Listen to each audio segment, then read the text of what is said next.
Artlist.io.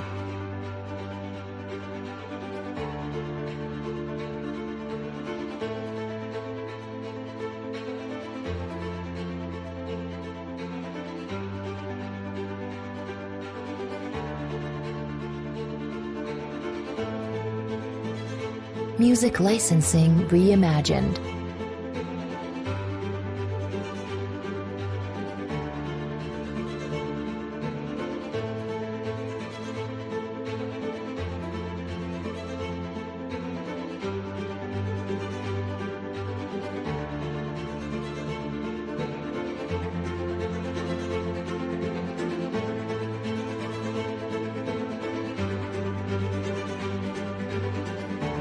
Artlist.io.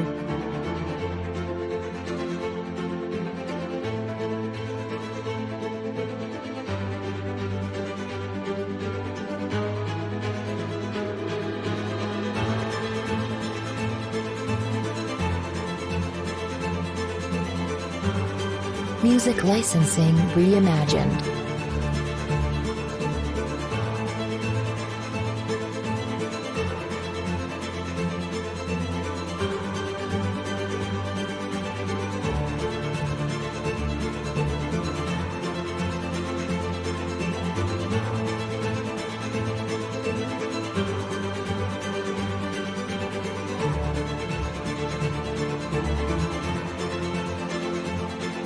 Artlist.io.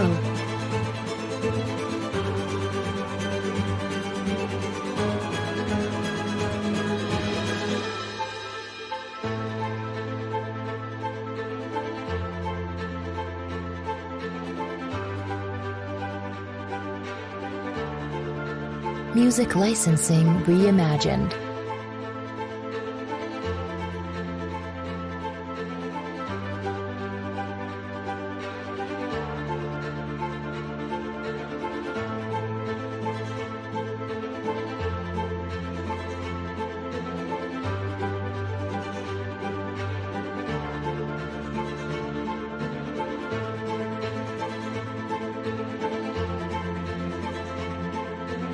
Artlist.io.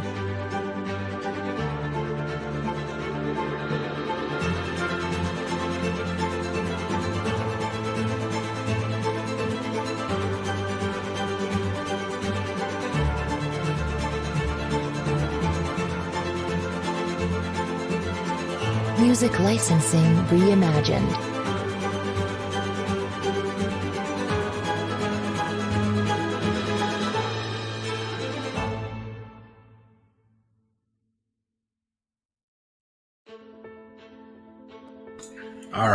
All right. I will switch around the music. I will get started. I appreciate everybody joining.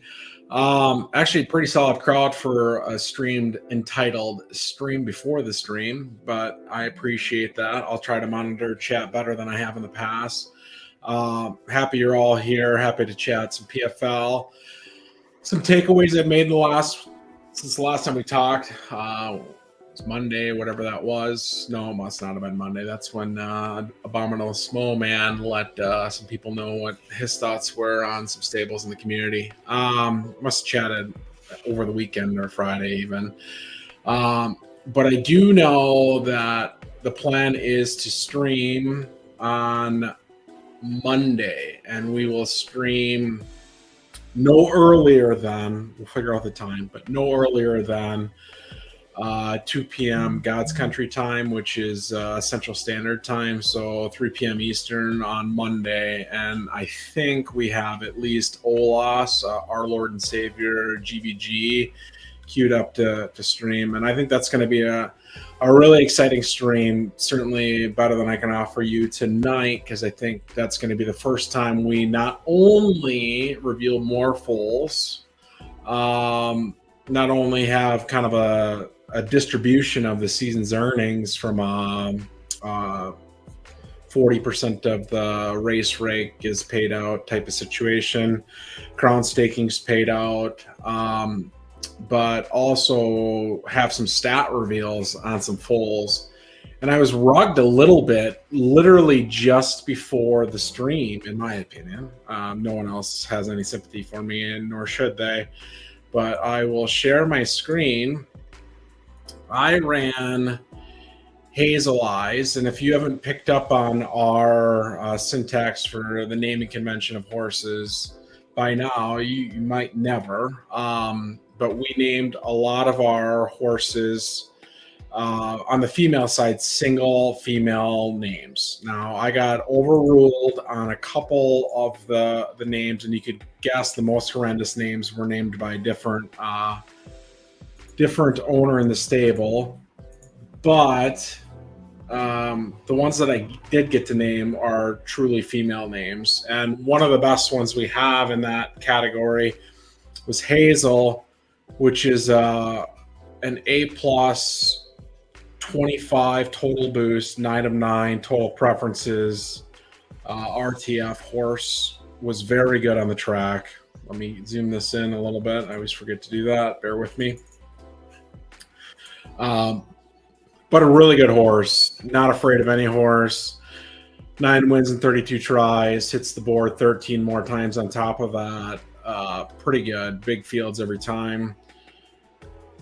Bred that with Jupiter, which has had the SS minus stamina. I think is the only RTF piece with SS minus stamina. But the early results for all of these foals, like this is me starting in the first 10 minutes fighting my own horses. The Jupiter foals are late bloomers at best. And we can talk about a little bit why I expect the results to change. And this is not me saying you should buy these horses because I expect the results to change, but why I think there's reasonable reason to think that the results could change on some of these. But yeah, I kind of mindlessly entered this horse into an 83K claimer. You can see it wasn't the first time I'd entered claimers recently. Actually, the last 3 times it's run, it ran in claimers and won 100K claimer. So obviously is competitive in this race type. Raced again in 100K, longer distance, little worse result, bigger field. So maybe the result is about the same. You can see when people want to talk about what matters for fleet figures, like these are the ones that I think do kind of jump off the page a little bit. And I want fleet figures to be helpful because I think big stables have advantages with breeding reports and other things. So the best way to level the playing field is to give all the players good information, actionable information about their horses. So if we looked at this horse, and I didn't, and like the third bullet point of tonight's stream was, fuck it, we'll do it live, RTF preview.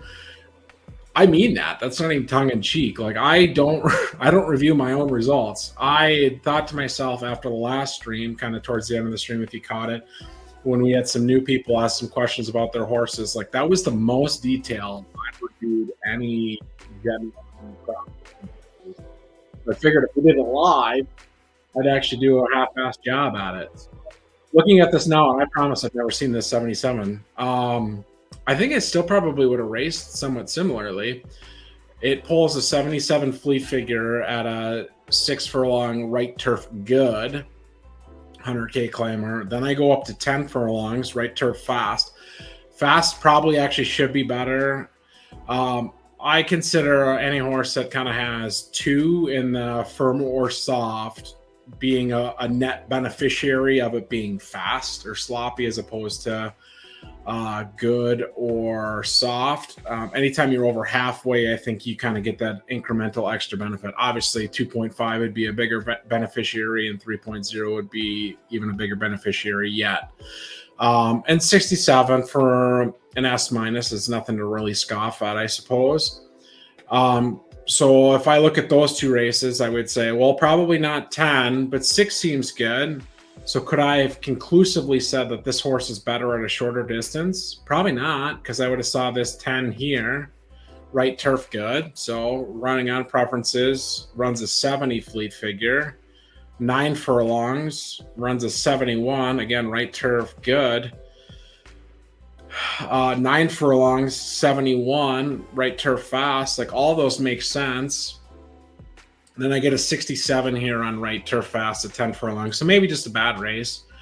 But it felt like 4 was worth exploring. Now, if you owned this horse, you'd be a better manager of the horse than me and realize the horse has previously run 5 furlong yielding twice. I actually think I ignore yielding because I think the fleet figures on yielding are juiced. So if a juiced fleet figure gets you a 63 and a 57 on 5 furlongs, I probably wouldn't take my advice. 4 furlong, right turf's off, so off preference, but 4 furlongs, 59. So yeah, pretty clear in hindsight, after the horse is no longer in our barn, that this horse is probably pretty solid from 8, 9 furlong, maybe even 7 furlongs. We ran it at 4 today. It didn't hit the board. Not surprising. I should have known from 1 5 furlong, 2 5 furlong, 3 4 furlong races to not race it in a sprint. I didn't. And a new stable showed up today, Ted Racing. I'm still not willing to concede it is the Ted Racing from the other game. But if the Ted Racing from the other game wants to release Hazel Eyes as a hostage in exchange for more favorable terms on, let's find it, Ted, the namesake horse. I think this is actually a really interesting horse, and I was talking with some guys today. I understand the backstory of Ted from the other game, of person that maybe doesn't manage margins as tightly as I would, and likes to have the best pieces. So in some respect, I think this is a very interesting piece because Apollo and Pelennor Fields didn't hit the breeding barn until 3 seasons ago. And there are only 2 of these, what I would consider max preferences for what they are. Astro, LDF fillies. The YSM group has Polychrome, which is a couple boosts or a boost and a half or something lower than that. But certainly an interesting piece. The only reason we have it listed is because it's a colt. It's 2 seasons away from racing. And if I go back, we already have the replica that is 1 season closer to racing. So probably doesn't sell where it's listed. But I think if people are targeting Kentucky Derby distances, we know that Scoob is good for that. And we know that Ziggy probably prefers to sprint at LDF in most cases. So an Astro maybe gives you a chance. Now it obviously has S plus start, S plus speed as its best 2 stats. So maybe it prefers to sprint as well. You know, Ape really wasn't the best of horses for us. Again, funding my own horses. Never won at 4. Really only won twice. We raced it like it was the best horse in the world, as we do all of our horses. Like no handicaps ever. Probably avoid allowances if we can avoid them. Basically, grade restricted races are G1, G2, G3. So only 2 wins, but actually decent results at 9 furlongs. So this is why I thought the combination of a 9 furlong horse with a horse that prefers to run 10 furlongs, which I can show you in a bit, actually probably 12 furlongs, but I thought that would be a good fit. And then this showing receipts, blue dot means graded stakes. We had 1 restricted stakes, but 1 out of the last, call it 10 races, was restricted stakes. So we're shoving our chips to the center. We're gambling a bit. It doesn't always work, but we're happy to do it. We're happy to give some people some plus EV situations to race in. So if we go back to Tad, we'll go to Bloodline. We can pull Apollo up quick. And where we said 8 probably prefers 9 furlongs, I can certainly show you where I thought 9 plus 12 divided by 2 was the right distance here. So again, really good at 10, really good at 11, honestly really good at 12 compared to the competition. Some of those races are explainable. And for people that are somewhat new, I would just say you have to understand when horses have run to understand their quality. particularly within the Gen Zero. That'll go away after this a little bit. But the destroyer of the game, Mr. B, and I use that term endearingly. I think I used a less strong term last time. It just gets stronger every time we stream. But he's got Hello Newman, which is a favorite of Ian's because I know he's a Seinfeld fan. But this is a Gen Zero horse. It's raced 94 times. It's won 38 times. It's placed 28 times. Hit the board 15 other times. Like, that's insane. Career earnings of over 500,000. But if you looked at what it had done when it was kind of racing against the better horses, like this time frame, I mean, it started off as a profit loser. Like, it goes up, right? But when did the Gen Zero horses that were desirable retire and breed? And then what happened kind of after that? So it's got an incredible race record. Nothing can take that away. It is a ticket window LTS. We saw one of these trade hands today. We'll certainly talk about that. But from a total boost standpoint, we see 1, 4, 7, 10, 11, 14, 15, 16, 17 and a half. The one that sold today was an S20. So this is an S17 and a half ticket window, ticket taker. The one that sold today, which was racing eligible and just... So if you want to talk about feels bad, this horse, which is demonstrably worse, I think even Mr. B would agree with that. Show in US dollar terms has profited $15,000, or that's rounding up, obviously. But really, since the best horses have left the track, probably really has made $15,000. A horse better than that shows up 2 days ago. Not even this morning, being nice, being favorable, shows up this morning to try to sell and sold for a crazy price. I was distracted there for a bit. I saw my old horse sold off to look to see what the price was. We made a tweet thread about 2 of the horses we'd recently sold that were similar to the LTS today that Martin sold. They were racing eligible. Some have breeding prospects, some have lesser breeding prospects. Same as I sold it. Thanks for the tip on that one, Lacey. Then that works for him, honestly. Like, he won the After Dark claiming race on Tuesday. Kind of missed the board in a tough competitive race today. So that probably works out for all parties involved, hopefully. So, yeah, just acknowledging chat. What's up, Lacey? Segundo, I think that's other game name that I don't personally know, but would know some of the other people affiliated with our stable. Siberian X, appreciate you. You've been here a lot. You're newer. We talked some stuff last time. David, as always. J-Rake is here. Oh my God. J-Rake is, I don't know if he's got the roll bit bags that David does, but he's a roll bit whale that infamously sold the highest ever price for a Gen Zero ticket, of an actual ticket, like not PFP's trading hands, being sold to Eddie. Shout out to Pocono. Probably something that worked out well for both parties. I see Riptide's here talking about Fleet Figures. Rage Panther's in the chat. Yeah, Rage Panther tried to alert me before I had my morning coffee today about what was happening for the LTS sale that we saw today. Shout out to Yellowstone. I sent him a ping to add him to the Discord that I can monitor. We appreciate people that are taking big stances and large votes of confidence towards the game. So happy to see some of the transactions we've seen recently. But yeah, all this started with, I wasn't prepared to lose Hazel Eyes, which was that S- RTF Colt. It's the second one we've had claimed from us. We can go back to my stable.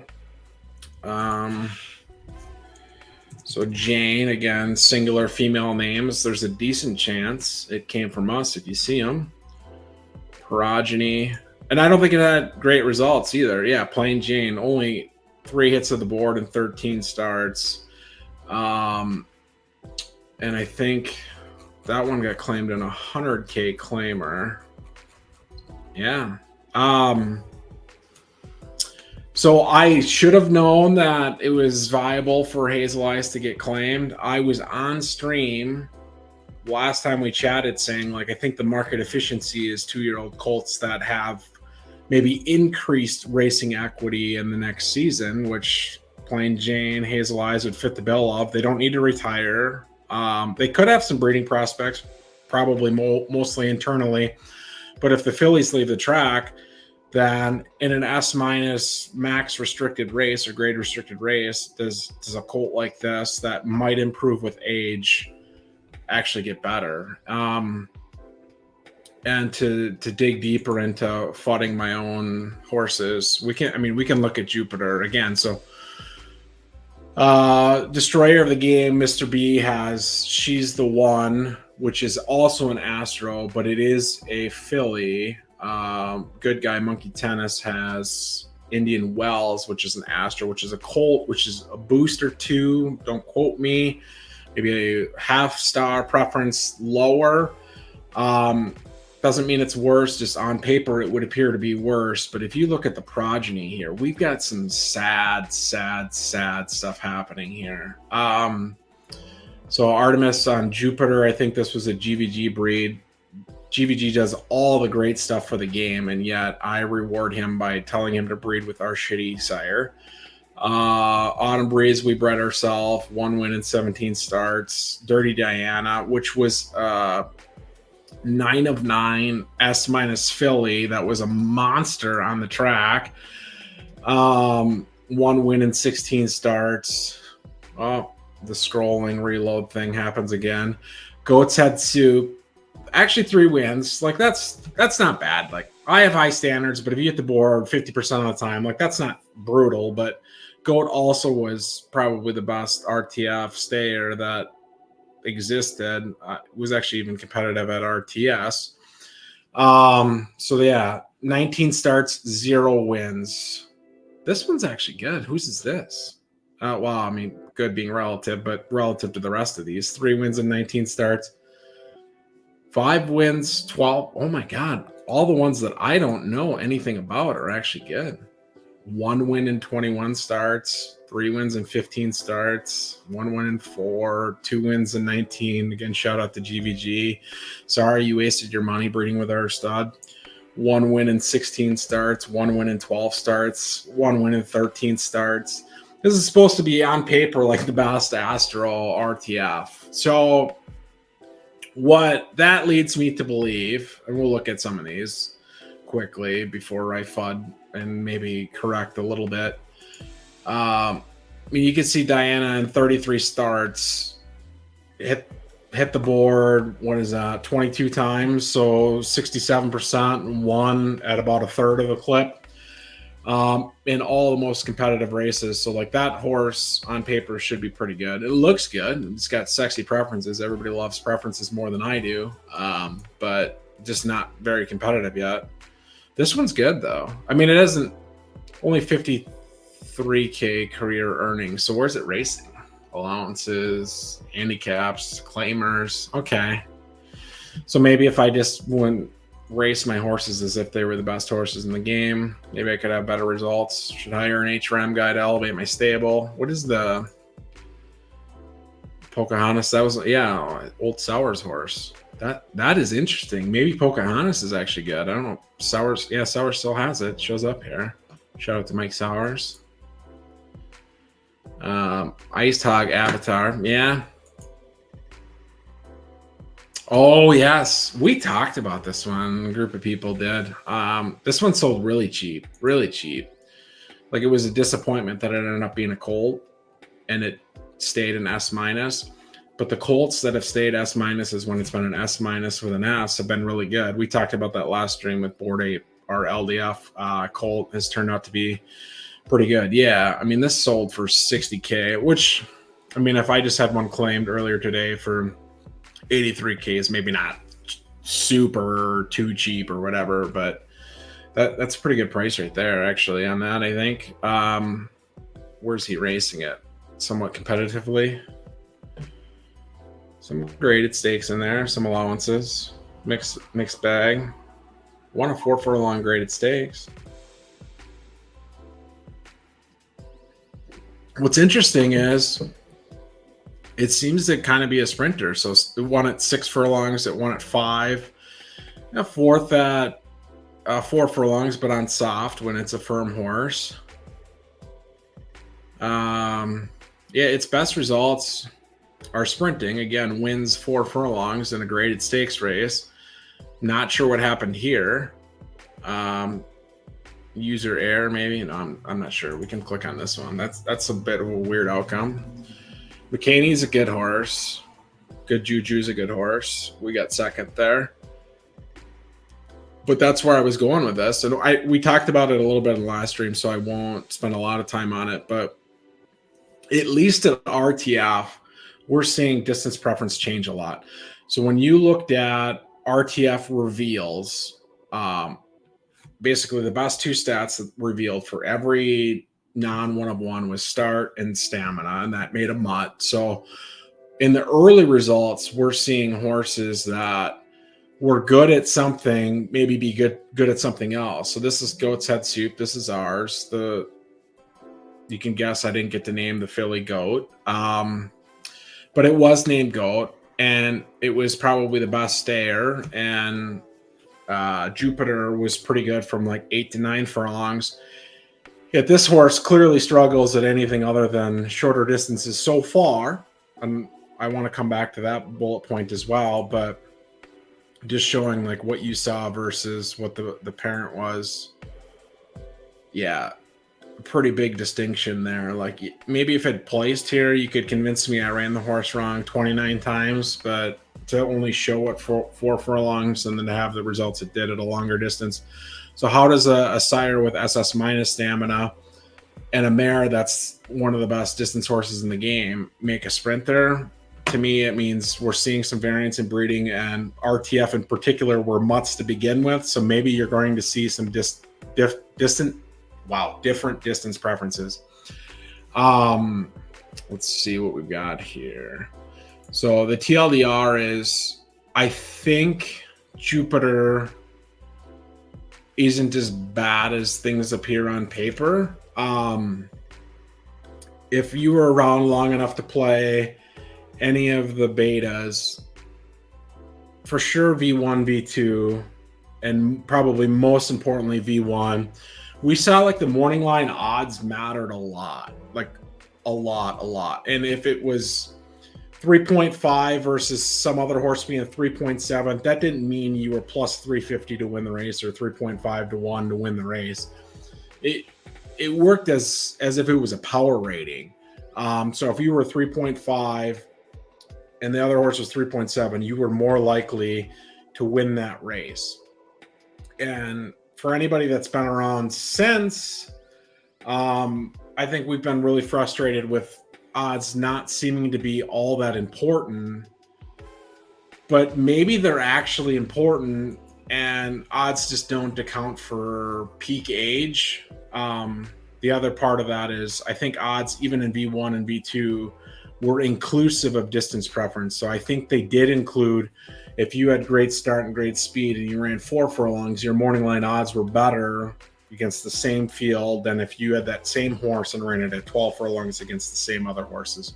So the TLDRs, I think morning line odds were great, and they've been a head scratcher since, but maybe they're actually indicative of what a horse would do at its peak versus another horse that same horse would do at its peak. And we just haven't got there yet. So we ran Dirty Diana today at 8 furlongs.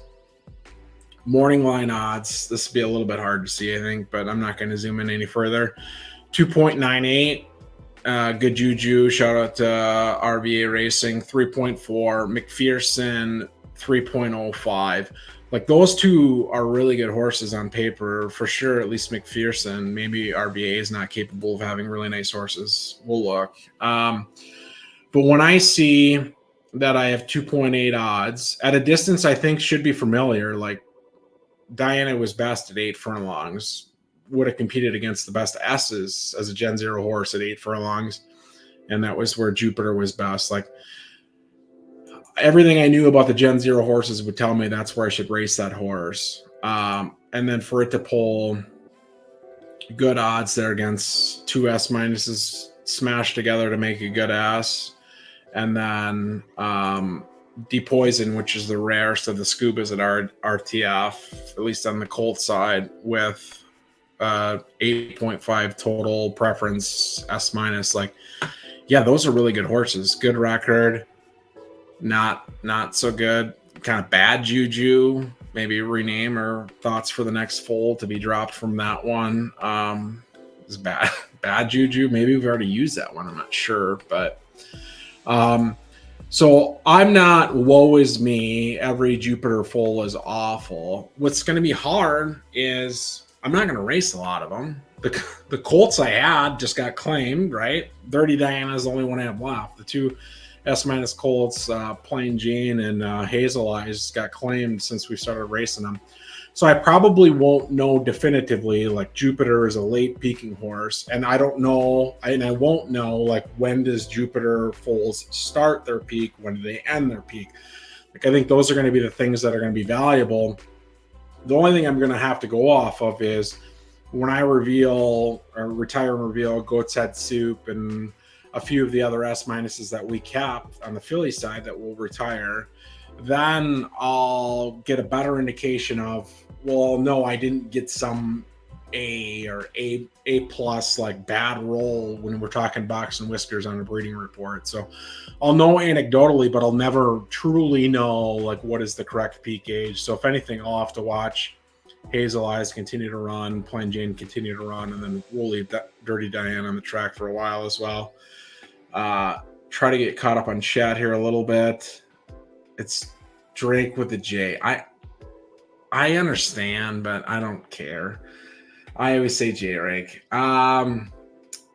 Trailblazer, I have a decent non-1 of 1 S minus RTF Colt, 2 years old.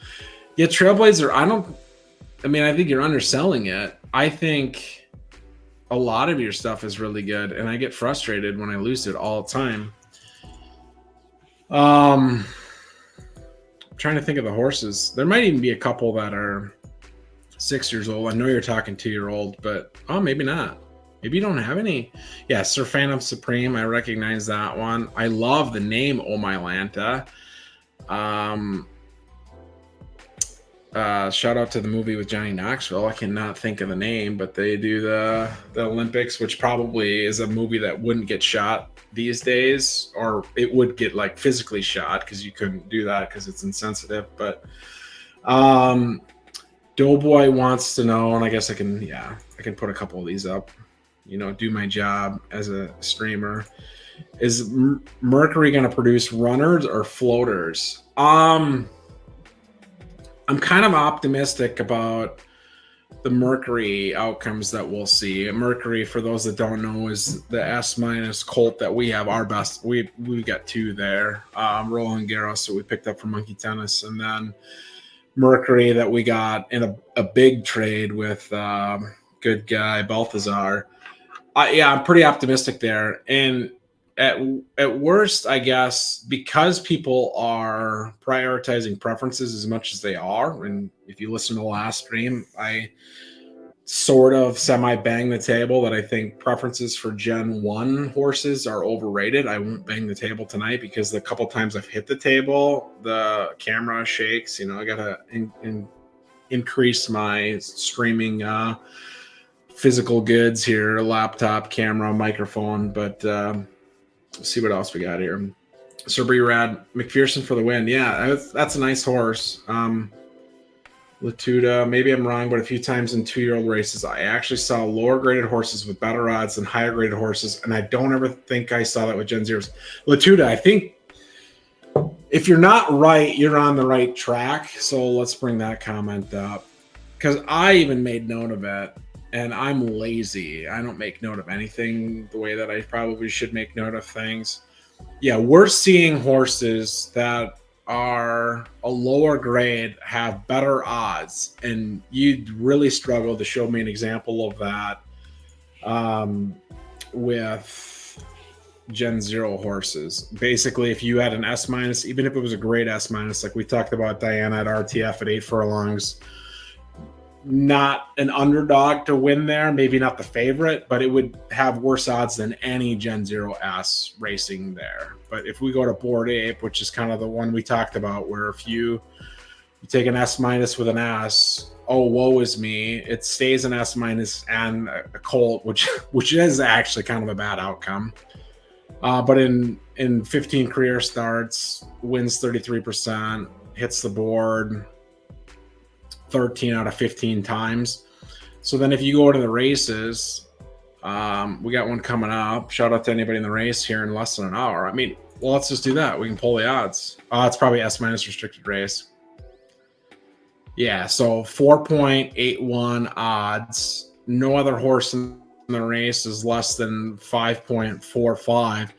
So if the morning line odds are indicative of quality, like they used to be, because they used to be,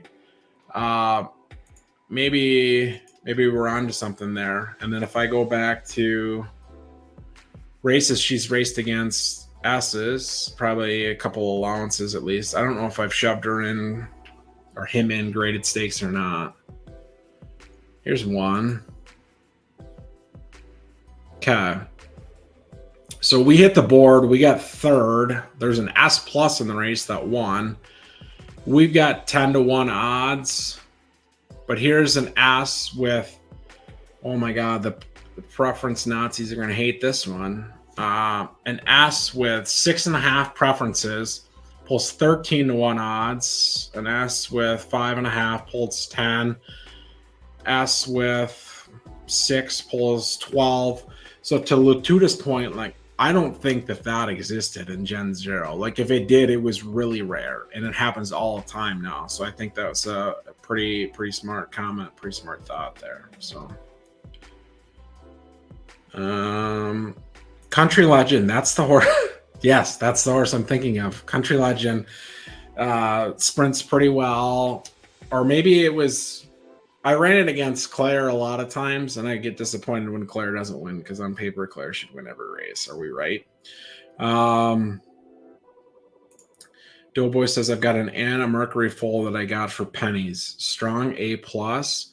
I think at distance, it might be. So if we talk about everything at RTF was a mutt because it had its best stats being start and stamina, and that's no different here. So Anna has A start, but A minus speed, A minus heart, A finish, A temper, but A plus stamina. So I would think that the start is actually pretty good.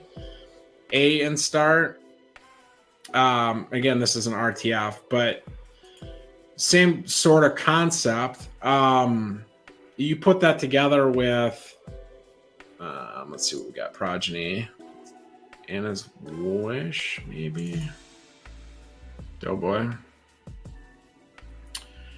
You put that together with Mercury, which we've talked about already tonight, and go to charts like this looks bad. I get it does, but I can almost promise you, like, all of these places are against GOAT. And we already showed the GOAT chart that I raced twice at 4 furlongs before realizing it was very good at 10 plus furlongs. Like, this was the stalking horse. This was the horse to make sure that there was at least 4 horses in the race at the race runs.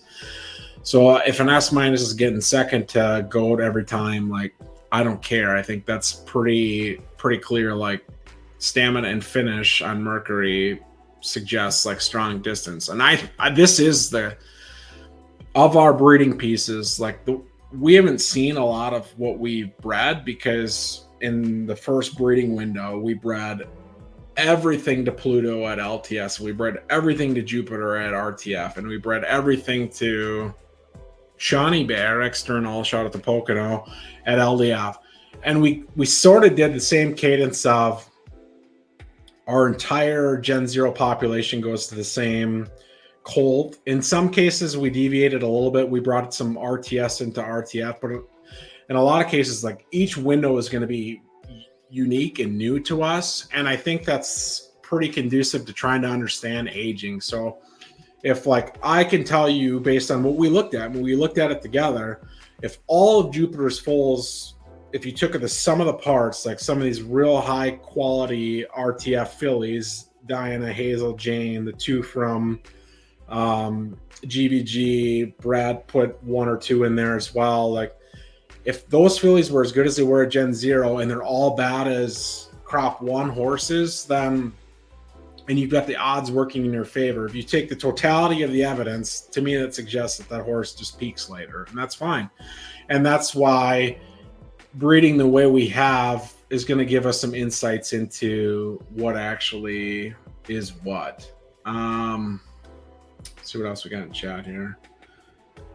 Sir Phantom posted a top 30 time at 9 furlong, which is pretty good for a 2-year-old. Yeah, I would say I'm not tracking times, but that doesn't mean times aren't important. I was maybe the biggest, earliest fan of time in the other game, particularly when you were talking variance. Like if a horse lost by 2 seconds, like that was as valuable as if it had won at 2 seconds. And I understand that like that's like elementary thinking now, but when we were doing it, it really wasn't. So I do question whether or not I should be paying more attention to times here. I don't, but maybe I'll get there. Sage Panther, Rage Panther wants to know who named horses. I can't remember which one we were on, but most of our sires were named. Well, we started with gods, and I typed Zeus in to name a horse Zeus. And then like the only thing to his detriment about anything PFL related is that GVG beat us to all the gods names. So we couldn't do that. But if you do gods, you search for gods, like the planetary names are a lot of gods as well. So then, yeah, we went there. And obviously Pluto's not even a planet. We named our best one that. So I'm not an astrology whiz by any means, but that's where we ended up on the Colt side. And then on the filly side, I Googled, top 3,000 female names or things to name a female. And then the 2S fillies we had were out of my control, more or less. Latuda wants to know if Trailblazer changed his silks. I don't know. But God, can everybody in the community just like badger and peer pressure RVA into getting some real silks? Like he's got a nice stable. He can spend $150 on a logo. It's not going to send him back. Shout out to GVG. Oh my goodness. OLAS here and now. When breeding reports for Gen 1s become available, what is the first thing you are looking for, and what is going to get you excited? What is going to make you cringe? Wow, you know me well enough to know everything makes me cringe. What is the first thing I'm looking for? Well, I think that depends. Like that's kind of a 3-part question of if I take a Gen 0 filly to a Gen 1 colt, like I'm going to have a set of expectations there. If I take a Gen 1 filly to a Gen 0 colt, I'm going to have a set of expectations there. They're probably similar in that respect, but it could be a different set of expectations. And then if you take a Gen 1 colt to a Gen 1 filly, then I think the range of outcomes probably is wider. What we saw in the betas was that Gen 0 was better, not necessarily in the sense that it always had a better outcome. Like clearly we didn't know. We didn't have breeding reports in any of the betas. So even if we made it 30 seasons and got to one singular SS minus, shout out to Wolof for getting there at RDF. And RDF is going to get there first in live too. It's no small secret there. They just have better starting assets. They have more assets to start with. But if I look at a Gen 0 colt with a Gen 1 filly, I don't think we're going to see much different on the breeding report, and vice versa for a Gen 1 colt with a Gen 0 filly. If you get a Gen 1 colt with a Gen 1 filly, then I think you can start to see like the whiskers creep out, because I think variance is going to tick up. Like I don't have the blogs in front of me, but if you read back when probably Right Paul was writing blogs, they kind of indicated as much that, it's going to be more variant the larger the gene pool you're working with is. And obviously Gen 0 and Gen 0 is going to have the smallest gene pool possible. So I think you're going to have some steps up to the good. And then shout out to Poker Player. He's a person that is really normally dove deep into expectations of outcomes. So on previous streams, I think it was probably with Doughboy at the time, I'd put together a spreadsheet that exported all the crop 1 fulls, all the crop 2 fulls, all the crop 3 fulls, and said, what are the 2 parents of this horse? And then what would be an average outcome for this? So if it was an S20 and an S20, your average outcome would be an S20. Easy example, but an example nonetheless. But when part of that was inspired by what Poker Player had done in the first 2 betas, but in his review, he'd seen basically on average that S20 and that S20 lost 5% on average as they bred. So certainly we're getting better over time. So you're getting outlier outcomes to the good. And eventually once you get one outlier outcome to the good and a second outlier outcome to the good, then you're starting with 2 better assets. So you don't need everything to improve. And you can still have a global percentage of attrition of 5% to move up over time. But I think, you're going to see bigger swings to the good and bigger swings to the bad the more generations you include in your breeding.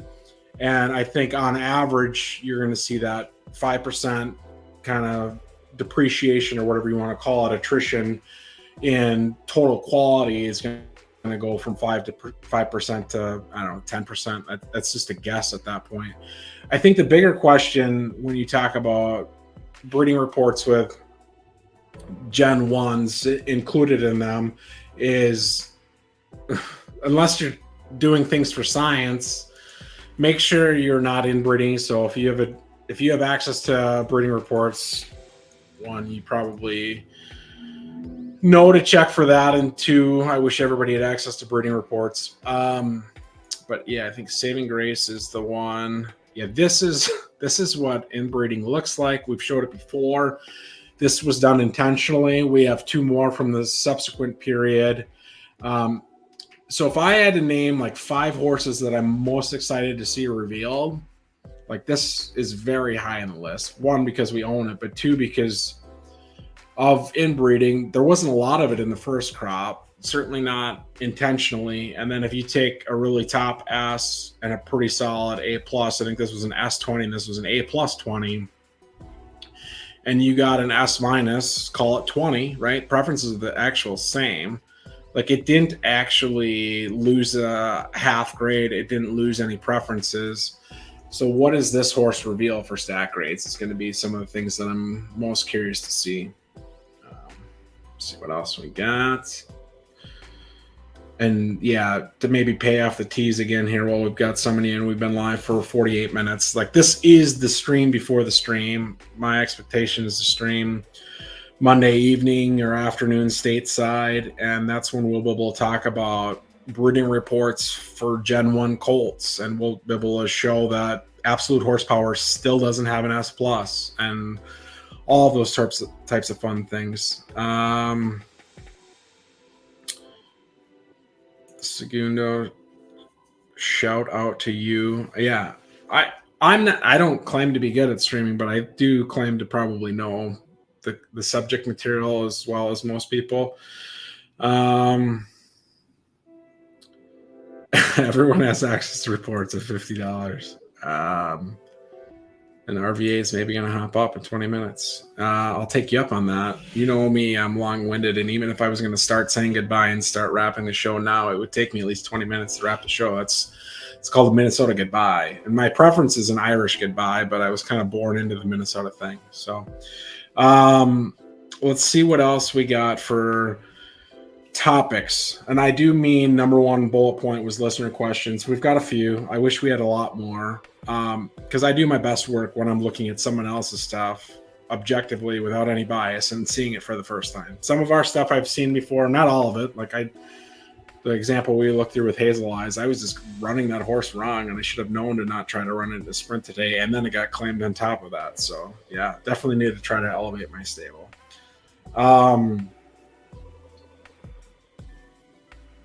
Condolences for the Vikings. Yeah. Kind of wish we were trading players away and not trading for players, but such is life. I do want to come back to the RTF sire preview, especially if RV is going to join. He knows that area as well as I do, if not better, and he's actually looked at it. That is really helpful criteria in this sense. So we will do marketplace activity wrong Tad. And I see Peeb there. I'll come back to that here in a second.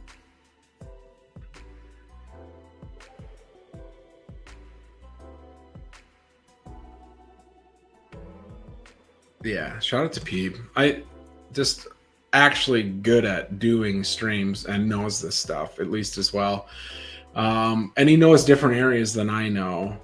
I try to do my best to stay in my lane and not talk about subjects that I don't know, which is RDF, LDS, RDS, some of those. So it helps when you have someone that can complement what you know. But instead, for tonight, we'll simply double down with RVA and talk about RTF here in a little bit. Fat Chop says, I have an S- Colt from Primetime that is a 3-star firm. He's one of 3 Colts at the S- level or higher with 3-star firm. The other 2 are owned by Solonat. Shocker. Trying to decide if I should retire him and try for the breeding income or keep racing him. Let me try to get to that link. Or Fat Chop, can you tell me what the name of the horse is? The second I pull up Twitch on my laptop while streaming my own Twitch, while streaming to you guys, I get bogged down. Dennis 2003. Let's see if I can find it quick. Oh, shout out to Doughboy for just handing me it. Better streamer than I as well. 2003 Dennis, Prime Pastures. This isn't the Solonat burner stable that everybody tells me about. Yeah, this is the one that was from an A-, right? I hadn't followed up on the horse, but I'm familiar with the horse and actually like really good results. So everything we've talked about tonight and in prior nights was you would tend to do some sort of averaging act. So if you took an A- with an S, the midpoint of that is an A+. It is. And this made an S-, which would previously had made me a little bit nervous about it. But certainly the results are not saying there needs to be anything to be nervous about. It's got 5 wins and 16 starts and hit the board 9 out of 16 times. Let's see if it's raced aggressively or not. Some allowances, some handicaps, but some restricted stakes in it. One of 9 restricted stake, 1 of 7 restricted stakes, 1 of 8 restricted stakes. This horse is actually very good. So for anybody that caught MJ's stream last night, shout out to MJ. He's got better tools than me. He's also a better streamer than me. I love tools. We talked about in the last stream, like until we get to some sort of critical mass where I understand, like where I feel I have a good understanding of what Jupiter's peak age is that he passes down. Like I'm still going to just reveal the tape. Like I'm the scouts from Moneyball that you just have to be like, dude, you're too old. But until then, I'm gonna be an old guy and I'm gonna review the tape. So like this horse seems very good, even in a win and an allowance of 12 fields. And if you would have came to me 2 months ago and told me, or a month ago even, that an A- with Primetime was going to make a good horse at the S- level, I would have been surprised. Now, to go back to your question, do you retire this horse to breed it? or you continue to race it, you always want to be mindful of what the population is that you're up against. So if I come back to, I'll go to Solonot here. Bear with me. I'm going to spell it wrong, so I'm just going to stop there. Yeah, it's like Solana now. Yep. And then if you go to prime time. So the answer to your question is always going to lie within one. What are your personal circumstances? Do you need to make money off this horse? Because your cash flow incentives and opportunity is going to be different. If you have a bunch of fillies you could use with it internally and you're going to pay 20% of the list price, then maybe it's most advantageous for you to breed with it internally. But the question of whether or not you can expect other people externally to breed with it, or whether or not you should continue to tear up the S- restricted rates or restricted stakes races is a different question. Again, this is the second time I've asked. We saw the Chat GPT article about the schedule that suggested they're appreciative and listen to the community. So if we can get filters on the progeny tab so that I could filter at least by age, if not gender, archetype, those types of things.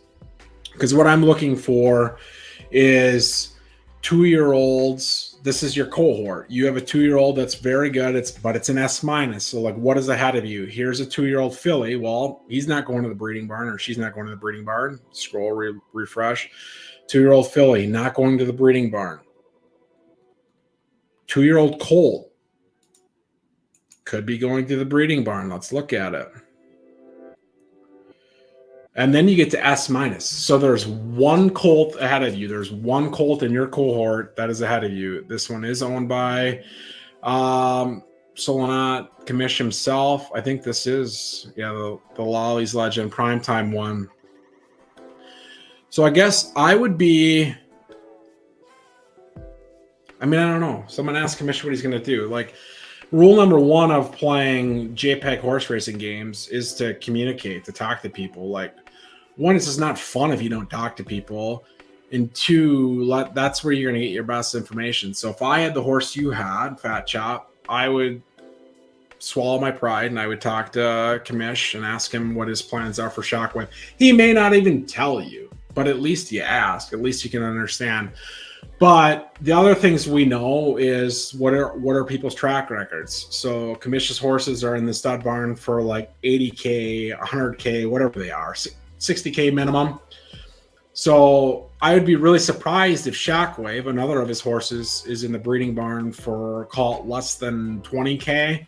So if you're going to put your S- from prime time in the breeding barn for, let's say, 9999, 9 extra 9, 4 nines, because I don't price anything at 10K if I can avoid it. Then even if you're in the same cohort as Shockwave, do you have your own audience? Do you have your own demand? Because anybody that's willing to pay for Shockwave is probably willing to pay for 60K and has a filly they wouldn't use with yours anyways. I would ask. I would probably retire it and breed. Because you get OLAS GVG with a bunch of his primetime covers coming eventually as well. Like, eventually this primetime bloodline catches up to you. So if you go back to 1-year-olds, again, sans the filter, then you've got an S+ colt. You've got an S+ colt. Really good S colt. Another really good S colt. Like, so if you ever want to have breeding income from that, one, you probably shouldn't have named it 2000 Denny, and two, you probably need to retire it. But, and I love Denny Green, so hopefully it's named after Denny Green, but probably isn't. Unless Denny Green died in 2003, I'm not even sure. Probably not. The Bears are who we thought they were. Let's see what we got. Scrolling up, stupid noob question. There are no such things.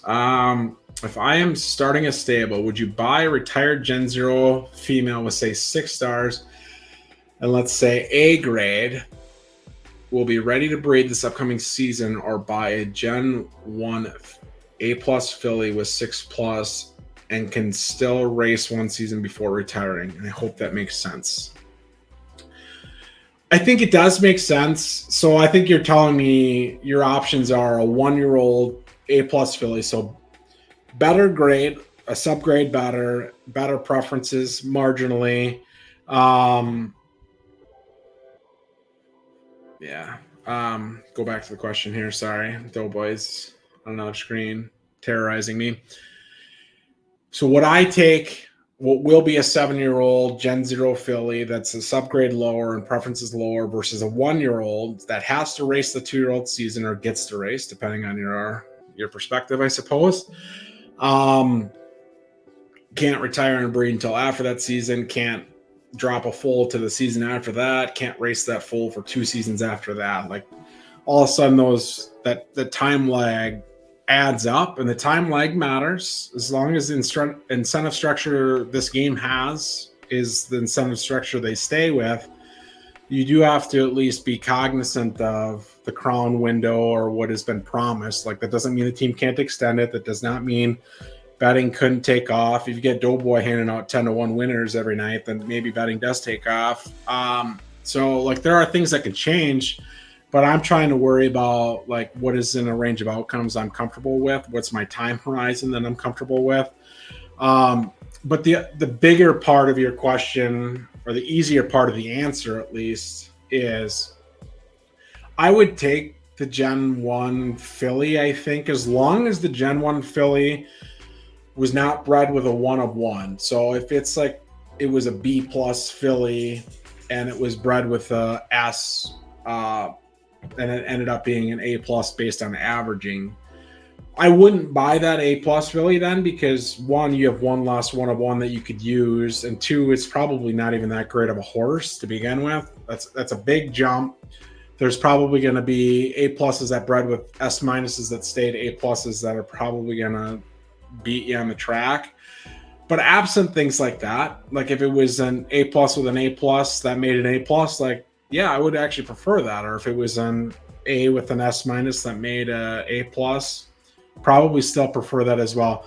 I think the value in Gen Zeros are for the people that can actually use them.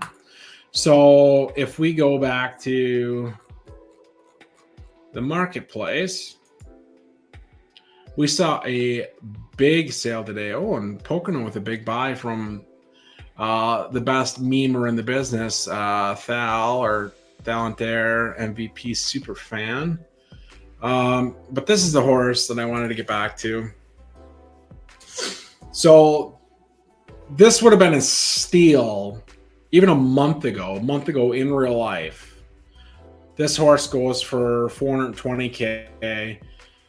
It's an S20 LTF or LTS from Ticket Window. Now, Ticket Window at LTS is complicated because basically all of the S fillies at LTS are Ticket Window.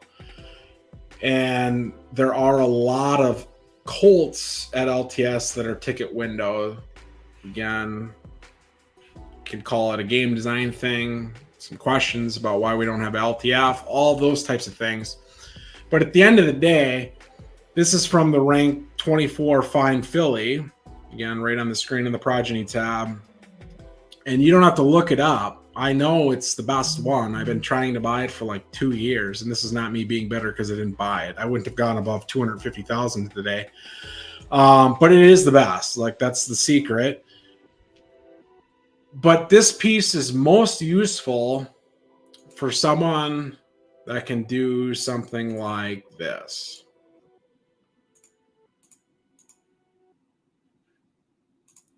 The screen always has to load. My touchdown call is going to get ruined every time, but we'll try to get there. Turf. So if I bought that filly today, which I was interested in, all of a sudden I can take all these fillies there next month right to that. and it's a great piece. It's the best one. It's ranked 24 versus rank 30, which we own. Pluto, we own.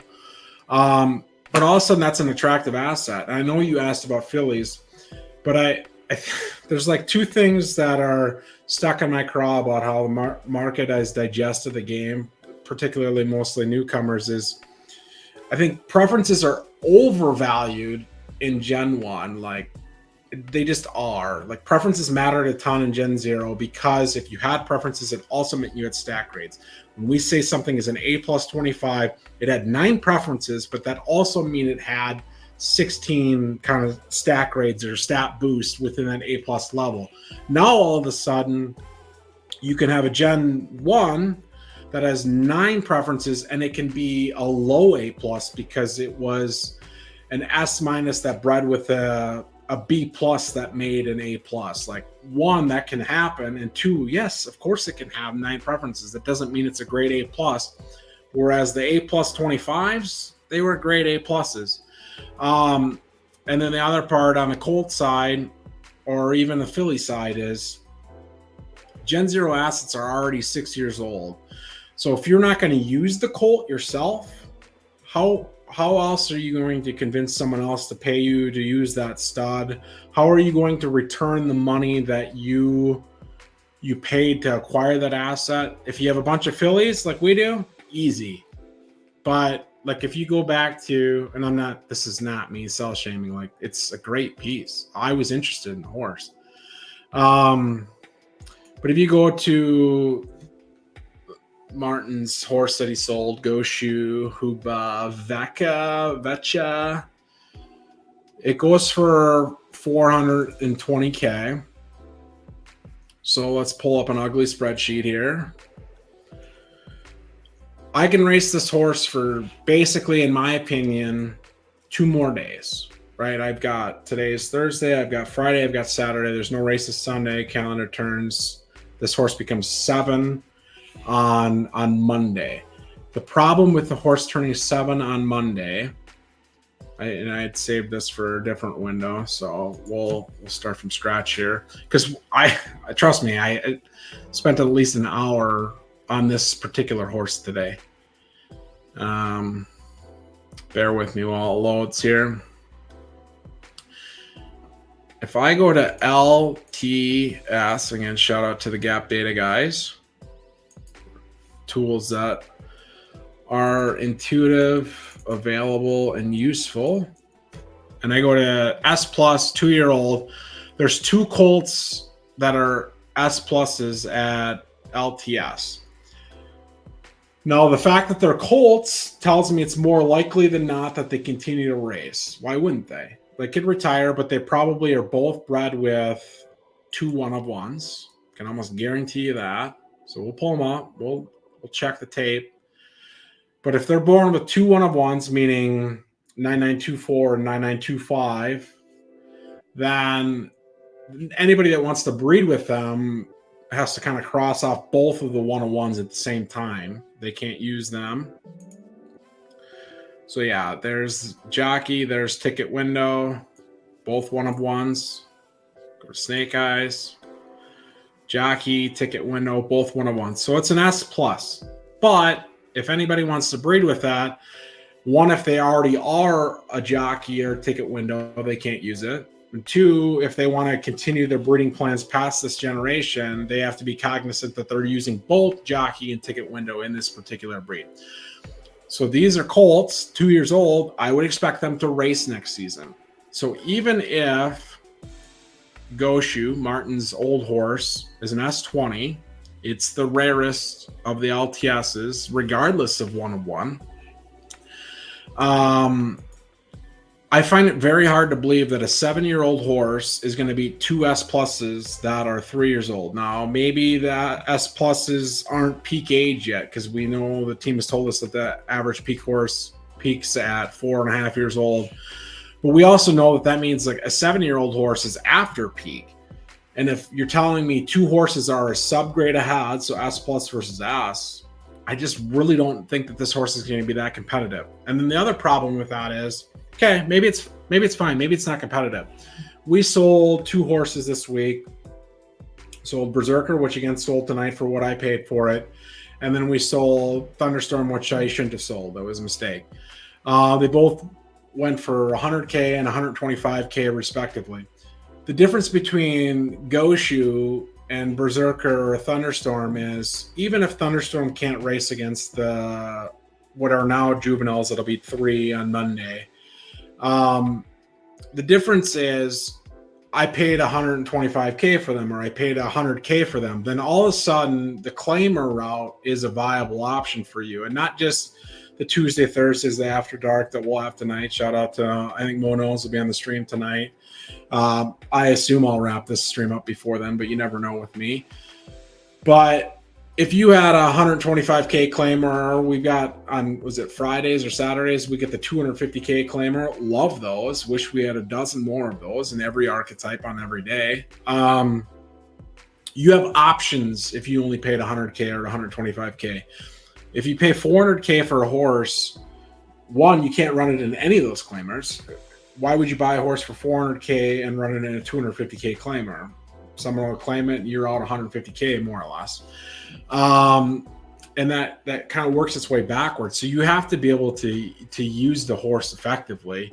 And that's why we started this with Fat Chop asking about an A+ 1-year-old crop 1 versus a Gen 0 is, I'm pretty passionate that even if I'm interested in Gen 0s, including Goshu, Hubaveka, you probably shouldn't be. Our stable constructions are different. I can throw a dozen LTS fillies at this on Monday morning. You probably can't. So people are putting a premium on Gen 0 horses, at least on the filly side for sure still, and I think to some extent the colt side as well. Just because it's a Gen 1 doesn't mean it's worse, particularly if you've seen it race or you see what the race record or results are. So I would go the longest answer ever to a simple question. I would go with the crop 1. VB Red Dog, now that we've went 20 minutes on the last question, let's try another one here. I'm looking to get in. What's the best affordable way to get in to set myself up for success? If this is something you've already gone over, can you please point me in the direction of that video? I can point you to the direction of that video. So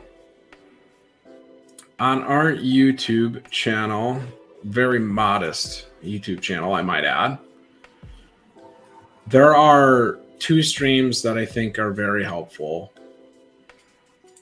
Unfortunately, they're not pinned to the new command in the PFL server themselves for different reasons. But there is what would Stens do? I think this is really the beginner guide. And I promise you, like, I click links to make it look like I'm going to set up my own stable, like complete, start to finish, new. And then the very next day, we do a beginner's guide roundtable follow-up, which has Pocono Racing, Eddie streaming from a car in the Appalachian Mountains, RVA Racing, Vijay, who I think is going to join here eventually, Mr. B, some of the best people in the game that can counteract some of my biases, give you informed opinions as well. So those 2 in particular, I think, are very useful for a new person. But the quicker answer to your question, other than watching, because I think that's like 200 hours of streaming, like that's a lot. Even if I stream 200 or not 200 hours, 200 minutes. Even if I stream 200 minutes tonight, like that's a lot to absorb from a new content standpoint.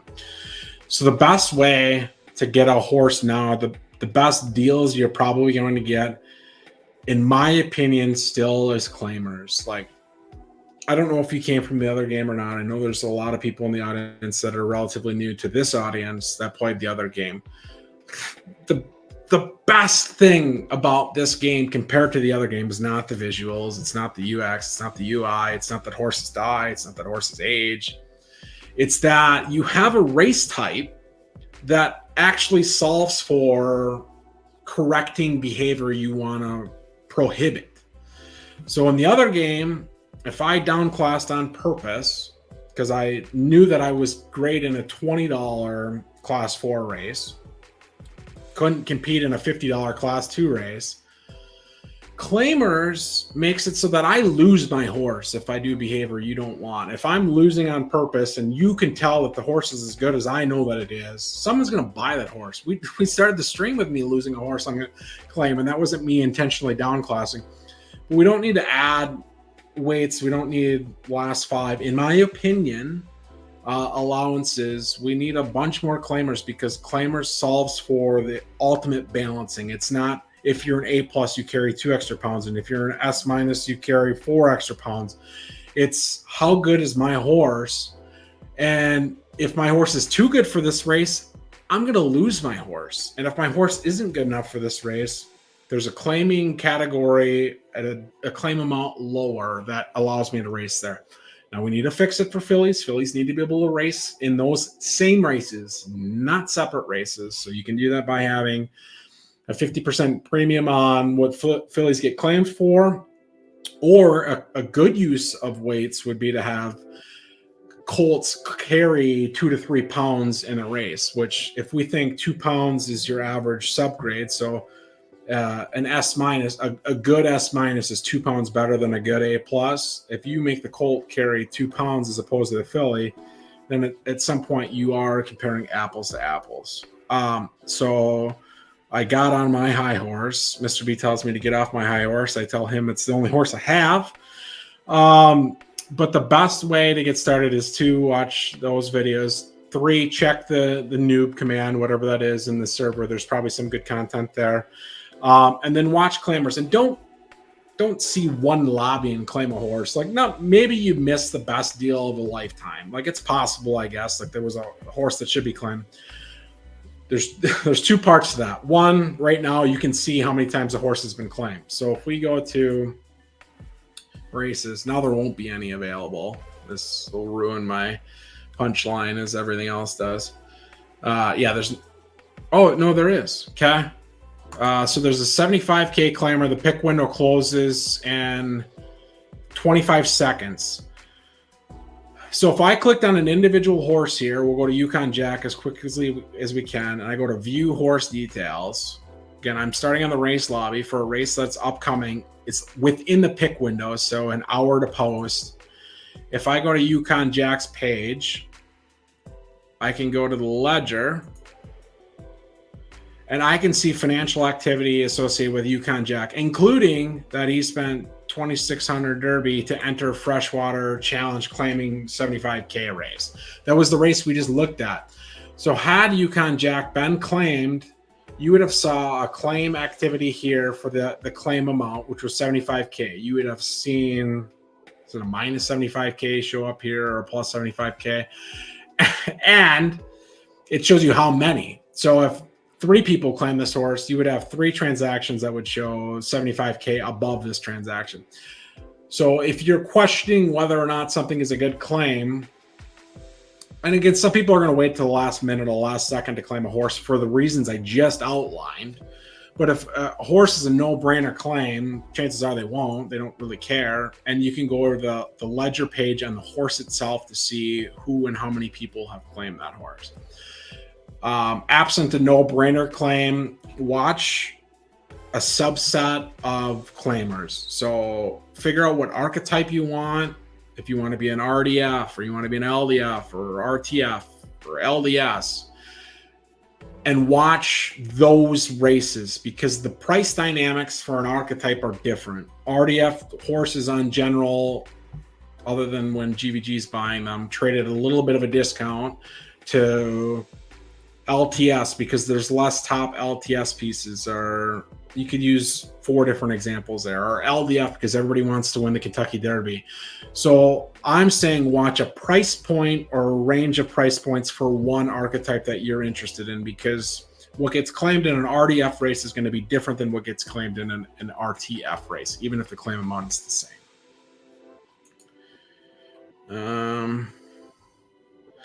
Pete sees the progeny tab in his nightmares. Yeah, I don't I don't love it. We've highlighted a few deficiencies. I should probably not, if I ever care what anybody else thinks that's not listening to the stream, or probably is listening to the stream. Okay, Can you explain how one of ones? Oh, and we've got RVA. So I'll take this question and then we'll bring RVA up. Sorry, he's probably been waiting for like 20 minutes. This will actually give him a chance to like get back to his computer, log back in case he still wants to join. Can you explain how one of ones come into play with breeding and why you would want them, not want them in your bloodline? So if you looked at the population of S horses, S graded Gen 0 horses, rough number, let's say 90% of them are from one of ones. It's probably pretty close. Someone can look it up and correct it if they want to. So in that sense of the question, one of ones are kind of a blocker because when you breed, we'll look at something that doesn't have a terrible race record in my breeding barn. Particularly if you have a filly, you need to be able to make it off this screen without seeing the same JPEG or without seeing the same name. So this is Full of Diana. Can race in 2 seasons. It's a 0-year-old filly, S filly. Not good enough preferences for the preference Nazis, but I think it's a good horse. Once Full of Diana becomes 2, it races a 2-year-old season. Then it becomes 3, probably gets retired. Then I can breed Full of Diana with whatever I want. And then it shifts. It shifts the scuba JPEG to the right one. It shifts Big A to the right one. It shifts this handsome chap to the right one. It shifts Diana to the right one. As long as you can see it on your screen, if it's in your breeding decision, it's going to be inbreeding if you duplicate it. So if I use another scuba before this one falls off the screen, it's inbreeding. And again, fortunately or unfortunately, people that have access to the breeding reports have better information in that sense because the report actually highlights it and tells you. I'm stalling because I'm going to pull one up to show you exactly that. But one of ones are an asset in the sense that a lot of them were S's or they were S minuses. So it's a way to move up in grade quickly, but just know they limit you eventually. Like you can't, if I took Full of Diana and retired Full of Diana, I can't breed Full of Diana with Big A, which is a scuba, and I can't breed Full of Diana with any other scuba, or that's inbreeding, and there are penalties associated with that. So if I go to reports, we looked at the horse that actually looked like a reasonable outcome from like a preferences and grade standpoint. But if I go to Grace, okay, we've used this one a couple times, so I apologize for those that have seen it before. When you look at a breeding report for Pluto and Grace, this is the one that they were the both ticket windows. It was the LTS S minus that had the same preferences as the parent. The TLDR is the whiskers on the bottom side are way larger than the whiskers of a lot of other breeding reports. The whiskers to the upside are pretty good too. Like you could have a crazy outcome. But then here it's telling me right here, like in red or salmon, whatever you want to call that, like caution, stylish stud 29 or 9924 is used twice. And that would be inbreeding. You would need to have no duplicates in name anywhere on this page. I get inbreeding is a little bit complicated. I get even claiming races is a little bit intimidating. Some of these subjects aren't as intuitive as other games have made participating in their game. That goes back to my rule number 1 of playing JPEG horse racing games. Ask questions, talk to people. People will help you. People will give you good information because it's in their interest to give you good information. If you do well, I do well. With that, let's see if RVA is back at his computer. He looks so disinterested, but we'll try to bring him up on stage just in case he's actually interested. What's up, RVA? What's going on? I was just inputting spreadsheets, so that's why I was not looking too happy, I guess. But you were paid to do that, or are you doing that for fun? Oh man, can't can't go a day without updating my PFL spreadsheet. That's just who we are, right? Do you have one? You have to have one. No, God no. What? No. So you don't have any anything? I don't trust. I mean, how much you want to? Yeah. I don't trust that I'll have something exportable come tax time. So that's why I have it. If you want to make me feel bad about my accounting, this is the place. This is the time for you. But I mean, we were selling. Again, full disclosure, I've announced this on previous streams before. Our stable can best spend every dollar that we spend on our stable by having horses, because we have all the sires we would ever want to use. We have a lot of fillies. We can pay other people to breed with their sires if it's advantageous for us to do so. So we've been racing. Now, in the last couple of seasons, we've actually been racing a little bit profitably. But in large part, we had been selling Crown, which is given out at every race run for at least the first full year of the game. We'd been selling that daily. And part of that was not just because we can use that money better with our stable, as opposed to holding Crown as an investment, but because if I sell Crown daily, then I actually know the USDC value of the Crown that I sell that day for tax purposes. But this is news to people on the stream, and this is not financial advice, and this does not mean you should buy Crown, but we personally have stopped selling Crown daily. So that is news to some people. It is down since you started streaming, though.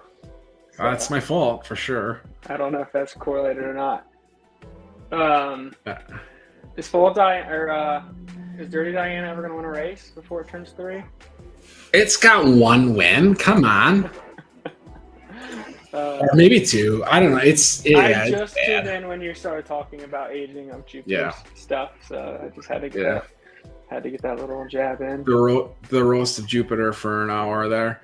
Coming back to chat here quick before I do want you and I to spend a little time diving into RTF Colts. You can talk about yours a little bit, and I actually think yours is actually pretty good, so we can talk about that. But Segundo wants to know, explain what you mean by the plus 25 when evaluating a horse outside of the 9 stars. So I apologize if this has been answered, but when you looked at a ticket, we'll use Diana itself as an example.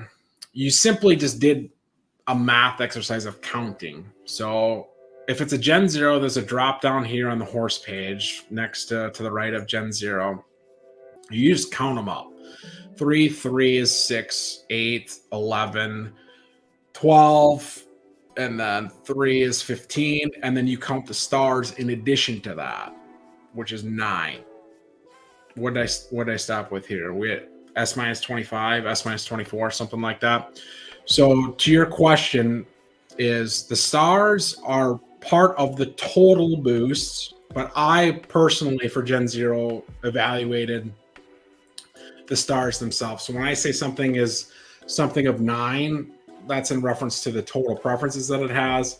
If someone says it's if they said it was a 20 total boost or anything above 9, obviously it would have to include its other attributes, which in this case are start, stamina, heart, and temper for this horse in particular, and then slightly less in speed, slightly less in finish. So 25 would be taking the total of these individual stats in addition to the preferences. Saying a 9 of 9 means you're only talking about the preferences themselves. Try to get caught up here, and then we'll dive into the RTF type stuff. Riptide, Grape Syndicate no longer gets us as a reliable buyer since we sold Thunderstorm too cheap the other night. If you own Goshu, put them up to stud. What price is this cover at? Cheaper than the guy that bought it. Because if you buy it for $420K, like you got to make your money back at some point. So you're doing, how many covers can I sell this season? How many can I sell next season? Like the biggest thing when buying a colt like that is you have to figure out, like, how is it a good deal for you? It doesn't mean that horse is never going to sell $420K in covers. It will. I'm very confident it will. But if it makes $420K in covers in 4 seasons, one, that hasn't profited yet. It's repaid its own purchase. And two, what could he have done with the 420K otherwise? And maybe he's got fillies he's going to buy, or he can use with it already. Like, there are answers to this. If I bought that for 420K, we wouldn't have lost money on it. It wasn't something that I was interested in at that price point. Rage Panther wants me to stop talking about derace. Or Pegaxi. Yes, I understand all of these things. When you land your white whale of an S plus, has to be called High Horse. I cannot remember. I had the perfect name for what a first S plus was going to be named. I do like High Horse though, actually. If I think of the other one, I'll let you know. Damn, iPhone camera looks awful. That's me or you? Me? No, I'm on iPhone. You're fine. You're fine. So before we dive into RTF, because that's going to be boring, we'll lose some people. What is new with you? What are you doing this week? Do you already have unequivocally your breeding plans for next week already solved? No, I have no idea. I've sent some feelers out to people who own some of the top Gen 1s at RTF and RTS, and I think everyone's just kind of playing chicken right now with saying they're not going to retire. Somebody's going to be the new shiny toy out on the marketplace. But then we get the bomb today that says they might 5X the derbies. Maybe you do want to stay and race till you're 3, especially if you're a colt versus, if I don't know the splits off the top of my head for RTF fillies and colts, but if half of them retire because they're fillies, then and all of a sudden you're racing for $2,000 for the derby instead of 500. That's an incentive right there to keep it out. So I think anyone who has their plan set in stone right now is crazy, which probably includes you. But you operate on a completely different level than everybody else, so it wouldn't surprise me.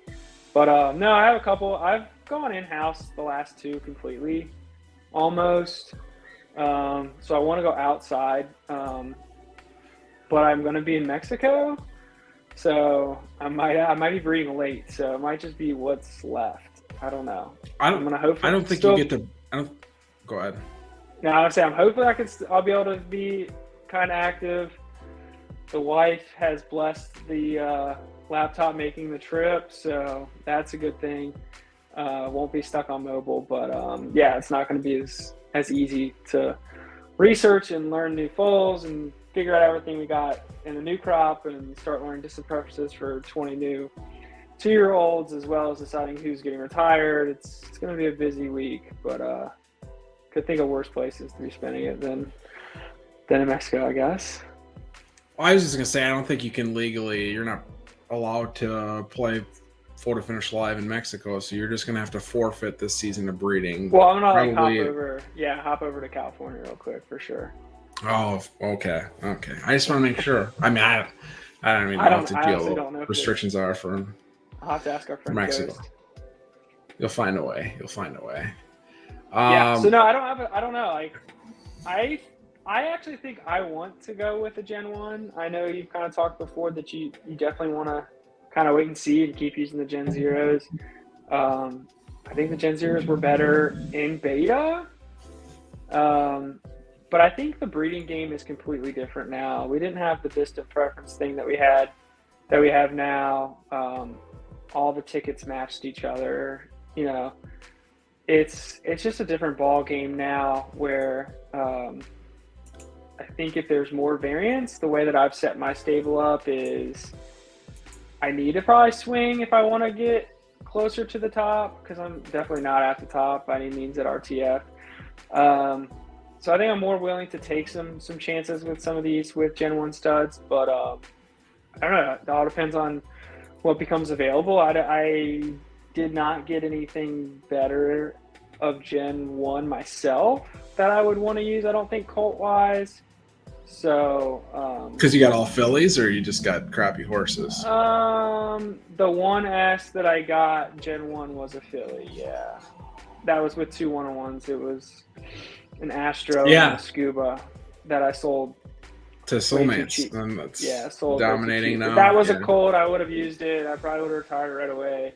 Because everything else in my barn doesn't have one of ones at this point, I would have been fine. I think killing isn't the right word, like bloodline with those two, but I mean, because then you just would have had to go into a Shiro offspring or any of the Walter Whites of the worlds after, which would have been fine, I think. So, yeah. So I think I do want to use a Gen 1. Maybe I can talk Monkey Tennis into doing one of his, though his have been slow to start as well. So maybe he wants to race it because he figures they're got to be better than they are right now. So I don't know. I think, yeah, I mean, yes, we're mostly done with our decision-making process for breeding, including striking a deal for how we're handling all of our LDF pieces. But some of that comes from the context of, and we talked about this on the last stream, if anybody missed it, is there's going to be more fillies breeding this window. Like, even if people want to keep some stuff on the track that's racing as fillies, like 90% of the fillies that exist are probably retiring to breed. And in large part, you're going to have a very similar population of colts from an attractiveness standpoint. Like, there will be colts that could retire. But if we talk about everything breeding up, like what retired first was a lot of the S and S minus colts that were attractive. There's not that many. We looked at it here on the Power BI from the Gap Data guys. There's 2 S pluses at LTS. If you go to a different, and that comes with consequences. You can't use the ticket window. You can't use the jockey if you're going to breed with that, or you can't be a part of that. Scuba. Or a non-one of one piece. So if I think the same colts that were in demand for the first, 5 seasons? What are we at now? 4 seasons of breeding? 5 seasons of breeding? If those same colts are going to be what's desirable, what people are going to pursue, and you add a call it, I looked at it in another stream if people want to go back to it, but it was like 800 fillies that I expect to retire. So you add 800 fillies to the population, your colt population doesn't change very much. All of a sudden, we always talked about there's probably not a true need for 35 covers, and there probably still isn't. But all of a sudden, the ones that get 35 filled on Tuesday, do they fill on Monday now? So I do want to understand what our decision points are going to be. Because I guess I would be surprised if people raise their stud fees. I think in some cases you could argue it's warranted, but it's the one subset of the market we're just not seeing stimulated, I guess, is Crown has gone up. When we were racing, people were racing profitably when Crown was 3 cents. The marketplace activity has ticked up. The PFPs on Magic E and their Tensor have ticked up. But when you go to the breeding barn, it's just like bloodbath of S horse with 20 total preference or 20 total boost for 4K. How many are there? How many do you think are at 4K? S's 16. 16. All right, let's see how close he is. No, that's way too many. Well, it might not be if we're not including total boosts or like max preference ones, but 1, 2, 3, 4, 5, 6, 7. Oh, it's more than that. It is probably close to 20. We actually we'll pay you off. You might be exactly right. So Scuba Puff is 1, 2. Zaref the 6th. Destroy Other Games right now is 7. Counting them is like the one time you should use the other grid because it's just rows of 4. That's probably true. But I can't add 4 with 4 though. I can only add 1 with whatever my existing was.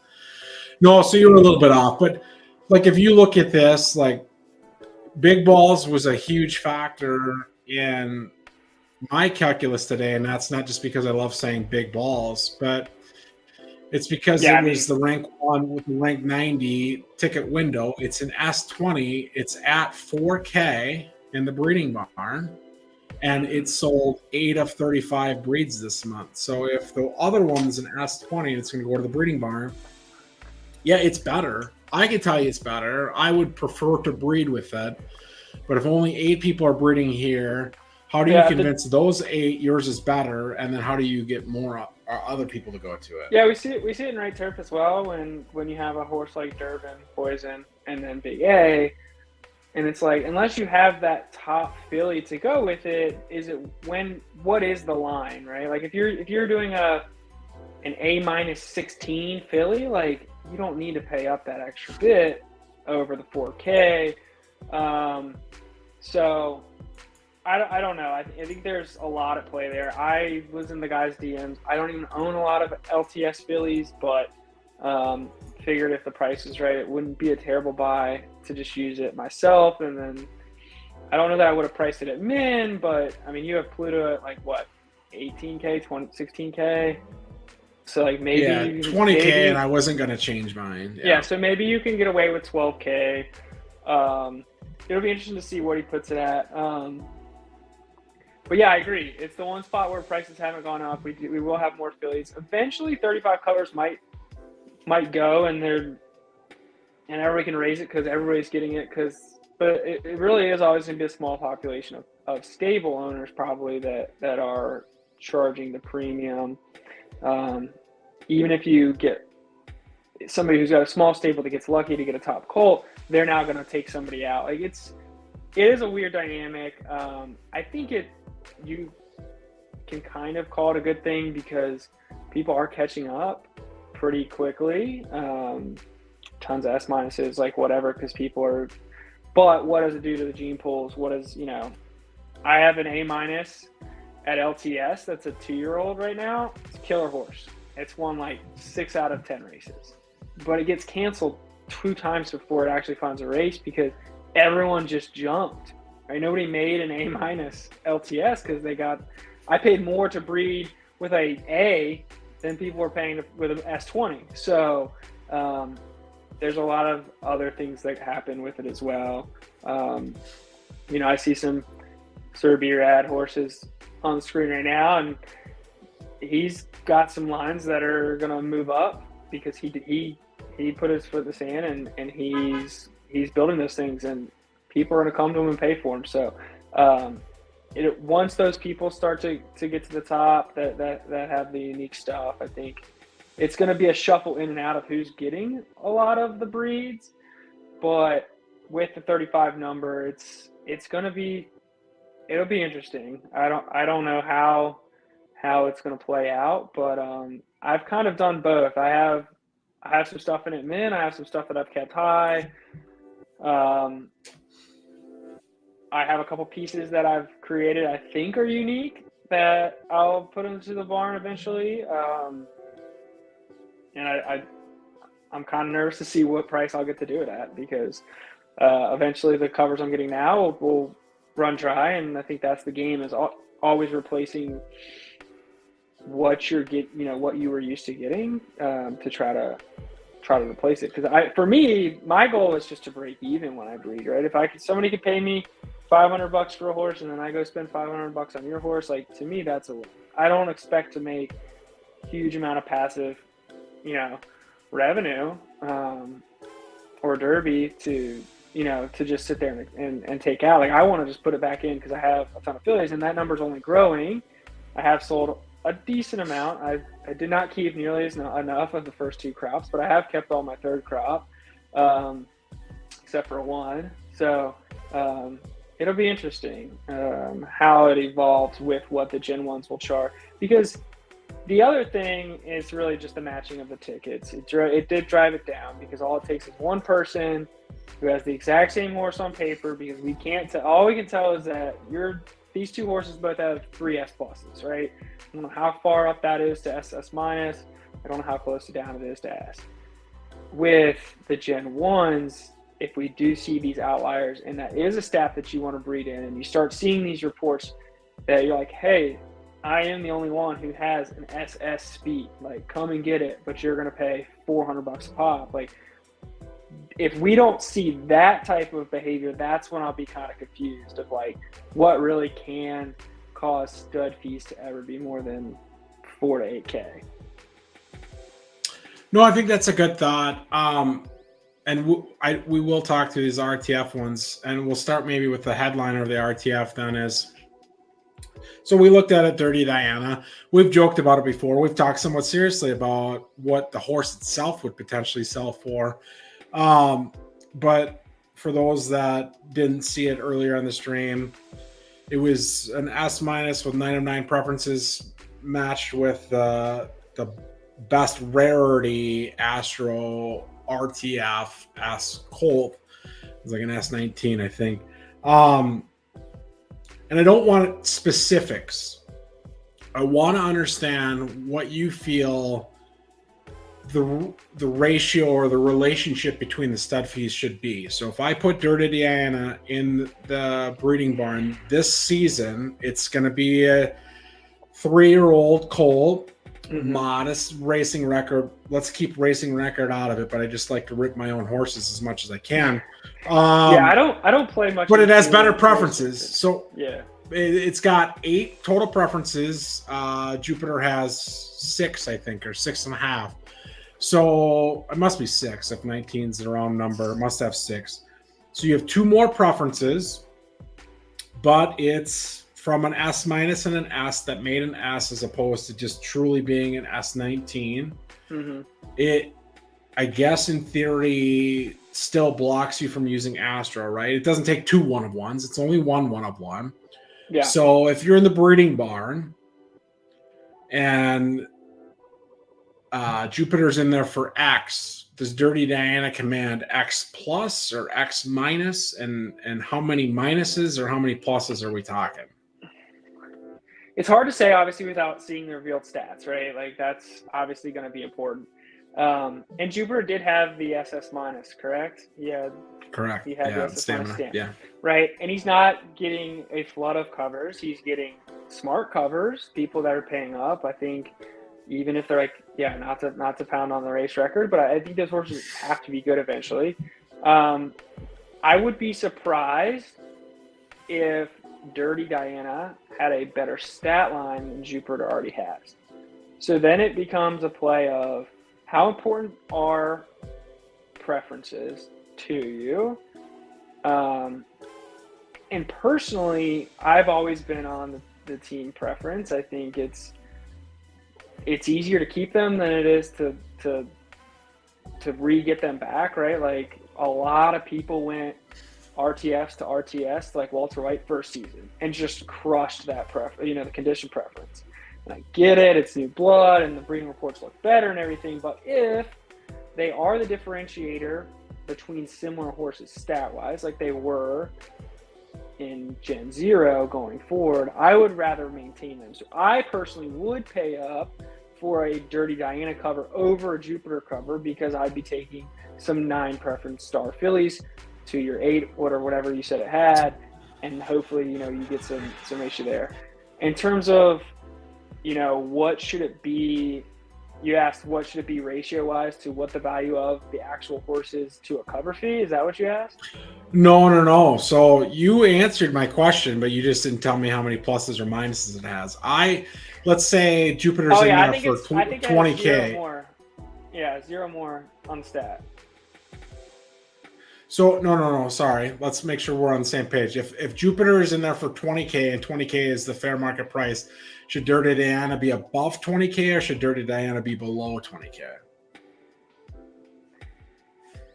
Probably. Am I allowed to push? Because I think Jupiter's priced right. I haven't hit him myself. You're in a unique spot too. So, I mean, it being yours, like, you can use your horses more than anyone else can. So, like, you don't need to charity give any away. You're still paying the third time fee, but I've liked the $200 amount for Better Than Most.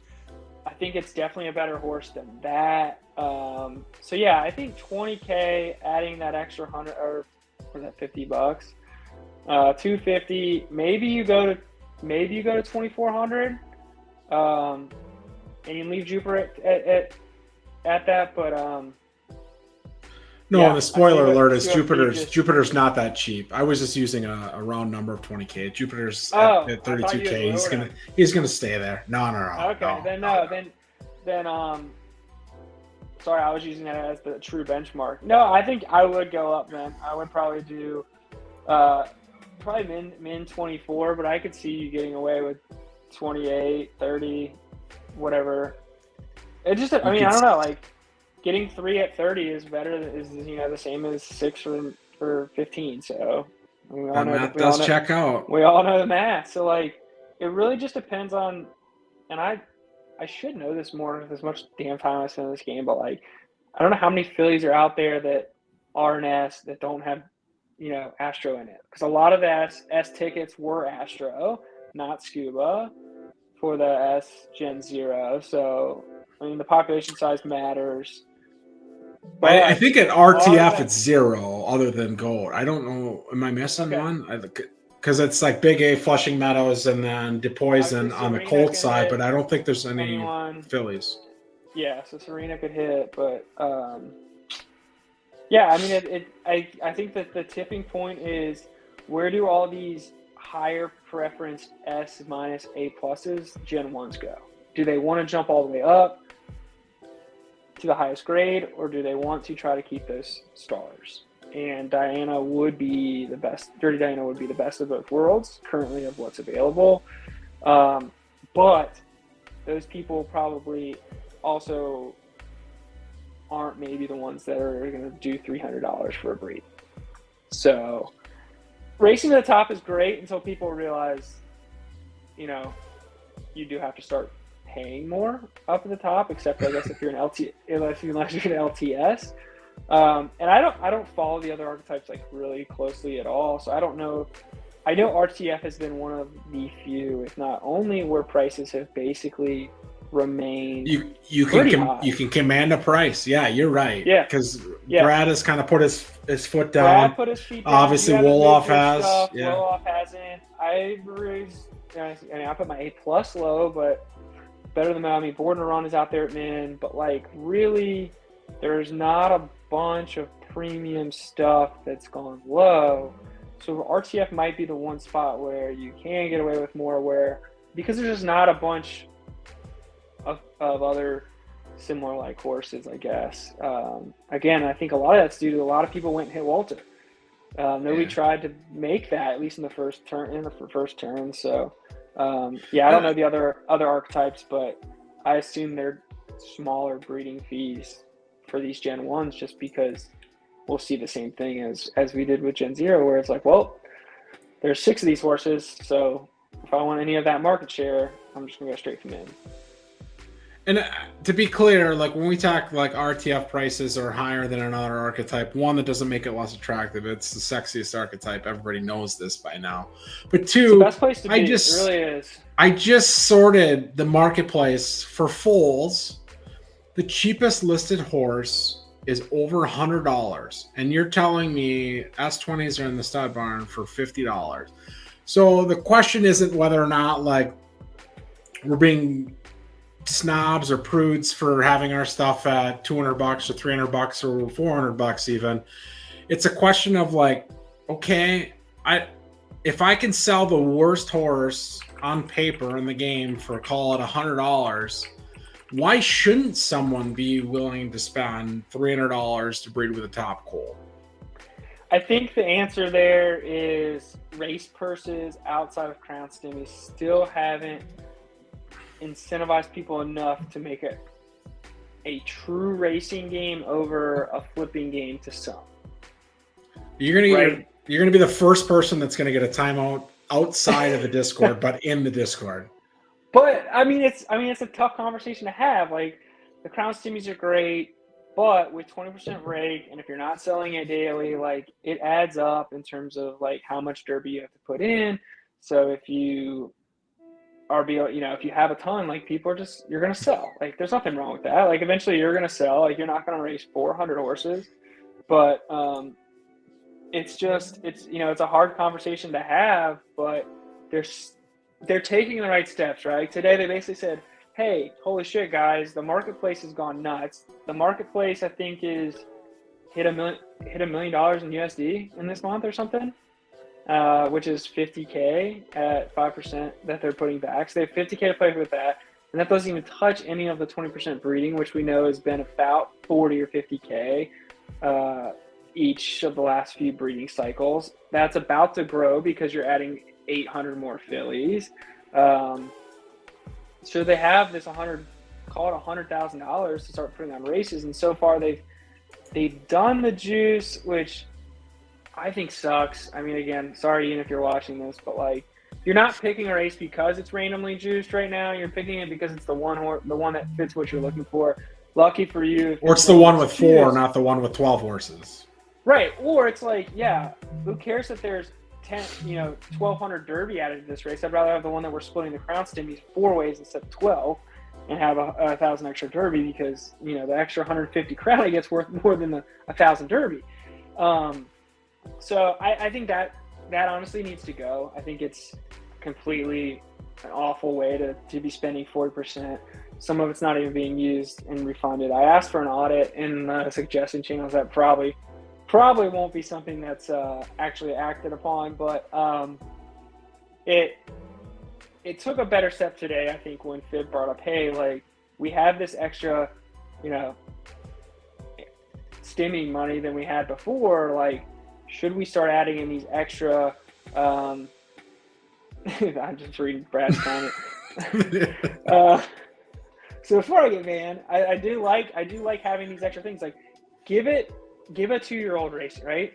So that you don't feel screwed over when your 2-year-old peaked early and it didn't make it to the Derby because it started sucking at a 3-year-old. Like, have something that's exciting for 2-year-olds, have something that's exciting for 3-year-olds, have something that's exciting for sprinters. Like, there's enough money to go around to make it interesting. You missed a category there. You missed when all of these Jupiter foals actually peak at 7 and 8 years old. Like, when is the best, like, the retirement home horses? Like, where is our juice races when I reach my peak with all my foals? It's like the Adam Wainwright retirement tour. Dude's just throwing 85-mile-an-hour meatballs, but we're going to celebrate him because he's been around forever. So, yeah, geriatric races, let's do it. But, like, that's the type of stuff that they need to start having. These after dark races, like, I don't stay up late enough to watch those. Like, I don't know how they're actually going. I don't put my horses in them because it throws off the cadence for running. But, like, others can speak on those. But I hope they change the stimmies and quickly, because I think it's been kind of whack how once they started preaching at 40-40, 10-10. I'm not a huge fan, so I hope they do go this route, build some fun stuff. But they need to build it, and they need to have it something you can play. Nobody knew what we were playing for when we did this breeding, right? I know some people pop in and say, hey, we should have a big A- allowance. And it's like, well, should we? I don't know. I say no. But well, it's because you don't like the little guy. I told you I have A-. I have plenty. I'm not an all purple ticket person. So I think if they do it, we needed to be able to see it 3, 4, 5, 6 seasons in advance, and it just needs to not get touched. We don't need to be able to see Peeb's favorite GIF, however you say it, of the current. He's the one that asked for it, so he's to blame for anyone else who also, like me, does not enjoy the 40-40. I heard he was a big fan of the 10% that went to marketing as well. Like, I can't confirm, but because I'm not in Discord, but I thought that's what he was talking about. Ian's maybe handing out those awesome business cards he got made at Churchill Downs now to, like, White Claw, who's going to sponsor us. Shout out J Rake. I know J Rake's big White Claw guy. See, he says J Rake too, Drake. Just be cool. Just be cool. Oh, is it not? I've always said J Rake. Yeah, so do I. But he wants to go by, like, the artist formerly known as Drake, but just with the J instead of the D, which still sounds like Drake. It still sounds like Drake. Choose, right? Yeah. No, I don't think it matters. When your imaginary Discord horse JPEG friends decide what your name is, you just have to go with it. Then it is. Yeah, that's why we call you the JJ. Yeah, I didn't pick it. Yeah, I did, actually. Well, you did pick that. You did pick that. No, you just never get to live it down. But yeah, you certainly picked that. I'll reactivate my 10-year-old Discord name or whatever, and never thought I was going to actually speak in JPEG world. So, yeah. All right. Let's give there. Maybe, yeah. Yeah, let's give RTF 15 minutes at most, and then we can try to answer questions and then maybe wrap at that point. So the TLDR for RTF, these are retired colts that are in the breeding barn, publicly available now. Obviously, you can't breed until Monday. You can breed Monday for 7 days. You can't adjust the price of a colt in the last 12 hours of the window, I think. The TLDR of the A+ ones is Ray Brown. I don't recognize this horse. Maybe you do. Sold 3 at about $100. Balloon Arch was priced at 1 balloon arch per cover and sold 21. Again, probably a lot of internal use by you, and I see you just muted the screen, but I'm going to trust that of the 21, either one, it was just priced correctly, or two. It was one internal, and it was an inbreed. Like a dumbass. Okay. So yep. Internal or not even intentional. So Slingshot is in there at the Slingshot's in there at 10K. So the TLDR of the A pluses, and this is not me skipping the little guy. This is me saying like most of the stuff that actually sold covers. Who's your daddy? Shout out to Brad. I'm guessing these are internal breeds as well, though. Most of the A pluses have to go at 4K. They just, if they want to sell covers, they have to go to 4K. So it doesn't mean there's not a place for the little guy. It just means the little guy is not much of an interesting conversation when it comes to what's in the breeding barn at a price that is intriguing. And then if a price is intriguing, what is the results of the horse? Yeah. What results gets you interested in stuff? So if you go up to the S minuses, then so we've got 2 here at 4K, Triple Assassin, and Mr. Towley's Speed. They both sold about half of their allotted covers. I know Mr. Towley's Speed is from 4999, the JPEG sire, which we can't use for a lot of our stuff, and that's a monkey tennis horse, I believe. Triple Assassin, is that a big brain horse, or who owns that one? Do you know offhand? Trying to not have to. I think is Hazy Hills. Okay. I think.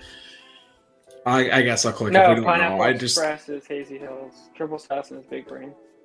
Yep. That's what I thought. Yeah. Yep. So in all likelihood, some of that is internal. If you want to know what's internal or external when you're reviewing this for any archetype, again, we're doing RTF because it's clearly the best, not financial advice, some tongue in cheek, but yeah, maybe it's the best.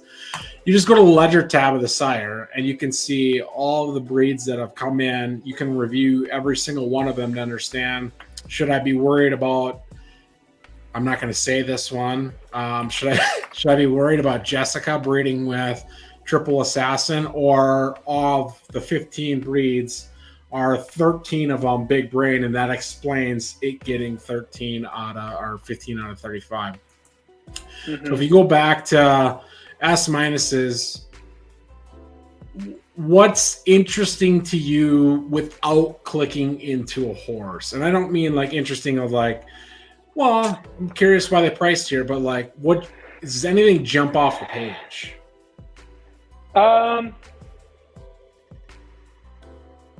They're all pretty similar, right? For me to use an S minus, and again, not financial advice. Like, if you're using the S minus over the S, to me, it's for preferences, and along with that becomes a very controversial stat to some. Being temper. So that's kind of, if I'm going with an S minus, and again, I'm saying this as, yes, the one that you have highlighted, that's my horse. But that to me is the reason why you use an S minus.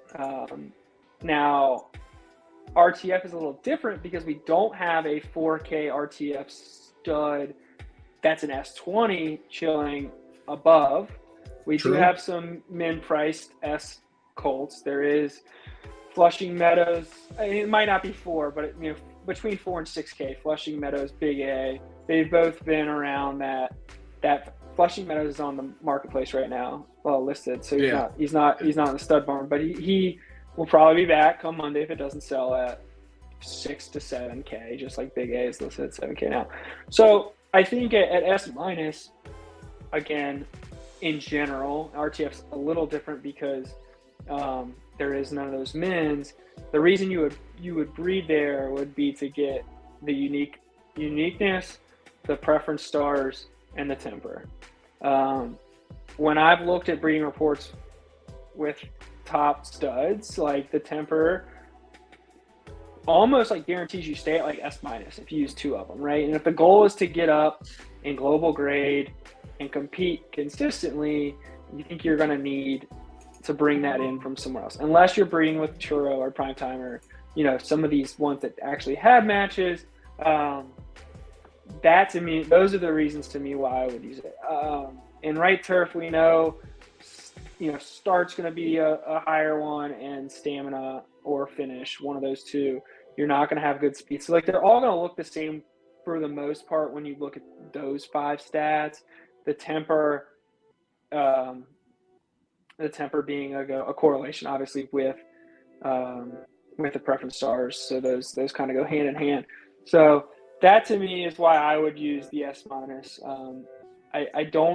I think there's a question. Yeah, you just brought it up. Would you use the S- stud with better race record over one with not as good preference? To me, race record with Gen 0, throw it out, right? There just wasn't enough. You don't think Hello Newman's the best horse in the game? Do I have you on record saying Hello Newman? Mr. Newman. Hello Newman. He's one. I mean, I think even, yeah. No, I don't use it. Don't use it for Gen 0s. For Gen 1s, I think it's great, right? You can kind of learn, especially if you go through the actual log of all the races, you can say, hey, this horse really killed it from 2.5 to 3.5. Or, you know, you can try to find some aging alpha there. But for Gen 0s, no, please don't use race record. We were racing wherever we could to get 4 horses off preference, you know, distance, whatever. You might be throwing 3 of your same horse. Like I think you've mentioned with Mercury, like dude had a ton of seconds, but yeah, if he wasn't racing against Goat, every race, like he probably would have had more wins. To me, that's what jumps off when you're looking at the Gen 0 S-minuses. But for Gen 1s, I think we've learned across the board, the global, and we're going to learn more when they're retired, right? You're going to understand why a horse was an S-. That might be an S- that has 3 S+ in, you know, stamina, speed, and finish, but it had, you know, A+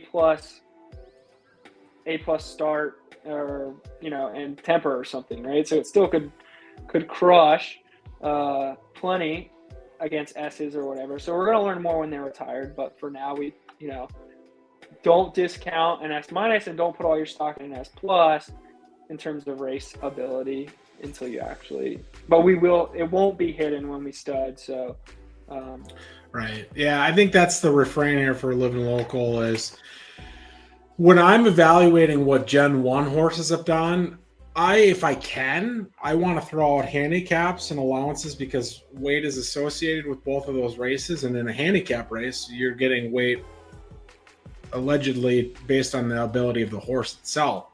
So if you're carrying weight, then your fleet figures, your results are dependent upon every other horse in the race, not your own horse.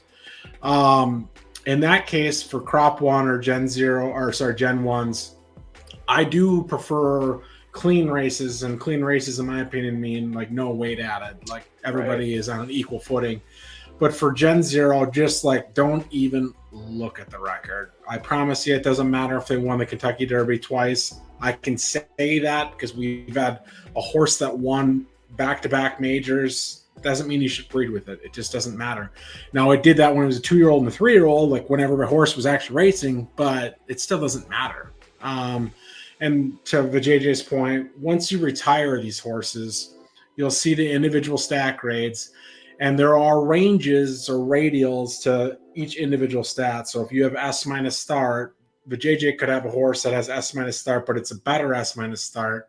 So like there are ranges, but at the end of the day, if you see something that just jumps off the page, like that's going to be somewhat obvious. So like when we're back looking at the breeding market, again, Gen 0 is going to be kind of the most homogeneous population we're ever going to have, especially at RTF, when start and stamina was like the best stat no matter what in large part. And speed was always a lacking stat. Like eventually one of these Gen 1s or these Crop 1 horses is going to hit speed. And it'll probably be indicative in its race record. But you know where it's really going to show is when you retire it. You actually see that instead of an A+ as an S-, it actually had S or S- speed there. So you'll be able to solve some of those for yourself. I'm going to go back to the JJ, and you said you would breed with better than few if you were choosing. I've done it quite a few times myself. Yeah. Well, I mean, no, I'm obviously it's tongue in cheek. I cannot. Horse. I do it in house. I haven't paid $200 per. That's yes. So, yeah, so how much? I'm the interviewer here. Do not question my authority. If you looked at your 2-year-old results, then like, how are you evaluating? One, does it matter at all? 2, are you looking back at fillies that were used with it? And that part's tongue in cheek. You probably know most of the fillies that were used with it. Yeah. Like if I look at it, are you looking at? I guess maybe the specific question would be the Juju one. Good Juju. Yeah, that is one bad Juju. S-minuses.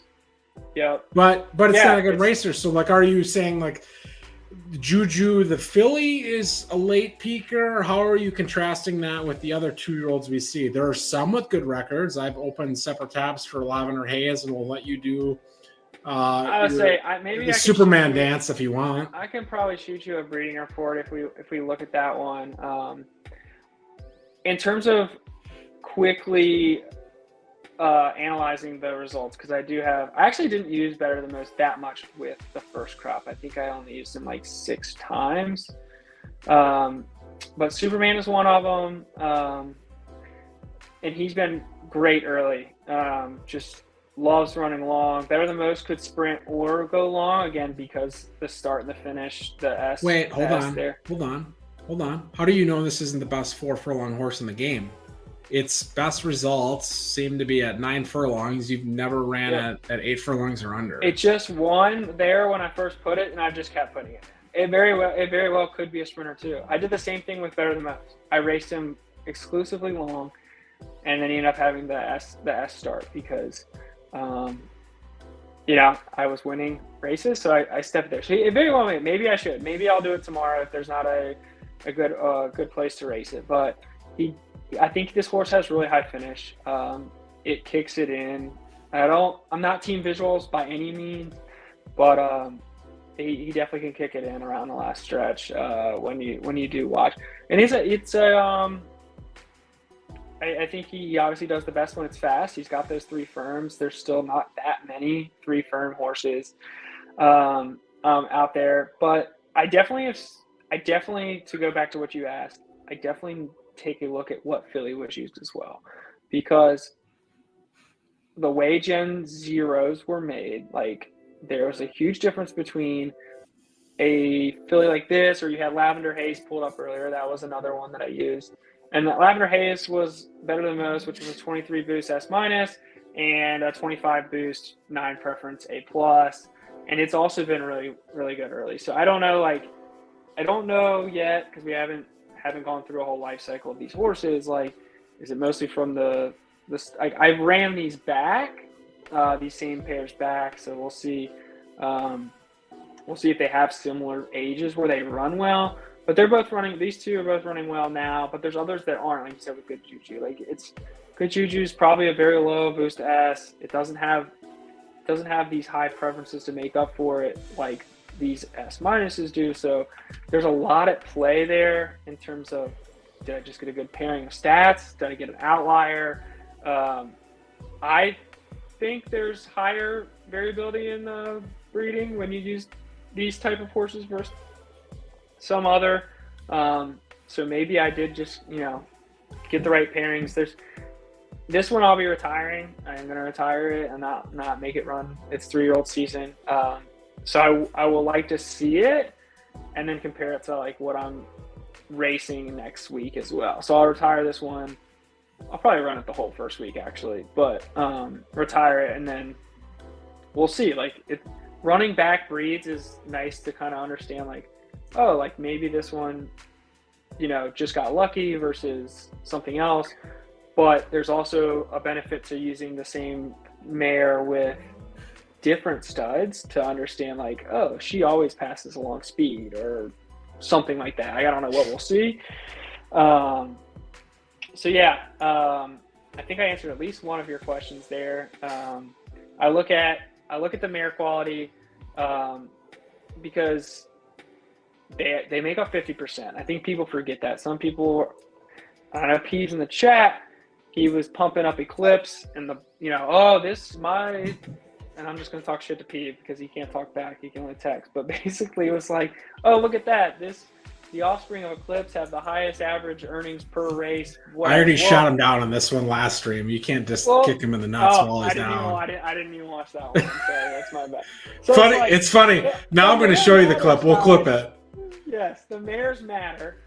If an A- went to them, and then now they're racing in an A restricted race, like that matters. So yes, I do taking mare into account, and I think we're all just kind of treading lightly on the aging thing, right? Like, luckily, Crown Stimmies make it pretty risk-free to just keep racing even if you think it's not aging. Like, you're still racing Dirty Diana every day, right? Or close to it. Yeah. So I'm not like freaking out on good juju, like, oh shit, should I not be racing this? Like, do I need to park it? But yeah, I'm not gonna hold on to her as one of the only 4 fillies I have left from the first crop. Like, I'm not gonna hold out and see, like, oh, maybe she's just this amazing runner at 3. Like, no, it's a unique S with no blood, like probably gonna use Jupiter or something, right? Like, and try to make a stronger S for down the road that only has 1 in it or whatever. So there's a lot of stuff at play, and I think it definitely helps when you have more horses. Like, you can try more things. Maybe I would be a little more zoned in if I had 3 total horses, right? Like, where I'm like, I really need to figure everything out I can about this horse, but not at that stage. It took me like 2 weeks to learn the names that I gave my horses because my wife named them after Taylor Swift songs, and I really wish I had a naming convention like you, because you at least know the mare, and then you also bred everything with the same colt, so you don't have to think about it when you're owning a horse. I'm like, shit, I knew all my Gen Zeros. We raced those things for a year before in betas. Like, I knew which combos they were and everything. So yeah, if I could change one thing, I probably would come up with a better naming convention, but probably going back to song titles for at least the foreseeable future. Are you going to change your music genre on song titles? Are you going to do some Gaelic stuff like P would appreciate, or are you just going to I don't know. There was an Oktoberfest little thing outside, so maybe I'll do some German what if something. What if 4999 is an early peaker of a JJ? Vanguard makes a monster Sir Phantom Supreme with Born to Run, and Sir Phantom Supreme is a good ass horse. Yeah, and I was listening. Most people, like, for anybody that wants to ask in chat, I was listening, but while I was listening, we scrolled through all of Born to Run, because, and I think VJJ's touched on it as well, as you have to evaluate the mare in a lot of these cases. But in some of these, you get like a population that's just insane. Like, if Born to Run sold 20 plus covers in every single season, then all of a sudden I've got 20 plus foals to look at. And are there a couple good ones? Yeah. Are there a couple bad ones? Yeah. Tiramisu chocolate is at the board twice in 20 tries and only won once. So this is how until we get some stability, until we understand what peak age is doing and what horses have it and don't have it from a desirability standpoint, like, I'm just going to look through every single horse. And that sounds awful. And most people don't want to do it. And I'm not going to do it because you can't get, I mean, so my thing is, like, you can only control what you do, right? Like, you don't know how these people are racing, right? Like, are they, like, that horse on the surface might have raced 20 times and won once. But like, were they throwing it in 100K claimers every day to like farm some crown, and we're going up against, S horses? Like, I don't know, and I'm not gonna go to that granular detail to learn every offspring of a Born to Run who's been hit 30 times 3 straight months. Like, I just have to have faith in I think to me it comes down to like having faith in having good fillies and understanding if you like, I have some fillies that sucked. Like, I had some tickets that I bought just because they were fillies, like way back when, and archetypes that I don't have colts for. And I'm like fine not racing those offspring and just like figuring out a way to make them, like, to me they're just like fun projects. But like, to me, the way that I would approach the majority of my barn is like, have faith that you have good fillies, or that you have enough fillies that you're going to hit on some and not on others, and then adjust accordingly. So to me, that's the extent. But like, again, if you have 3 fillies and you're contemplating Born to Run as your sire, like, yeah, I'm probably, because I don't have 50 choices to make in a week and I don't have 50 horses a day to run, like, I can take that extra time, go through the progeny tab, and really understand, like, hey, this A- hit him, it became an A+.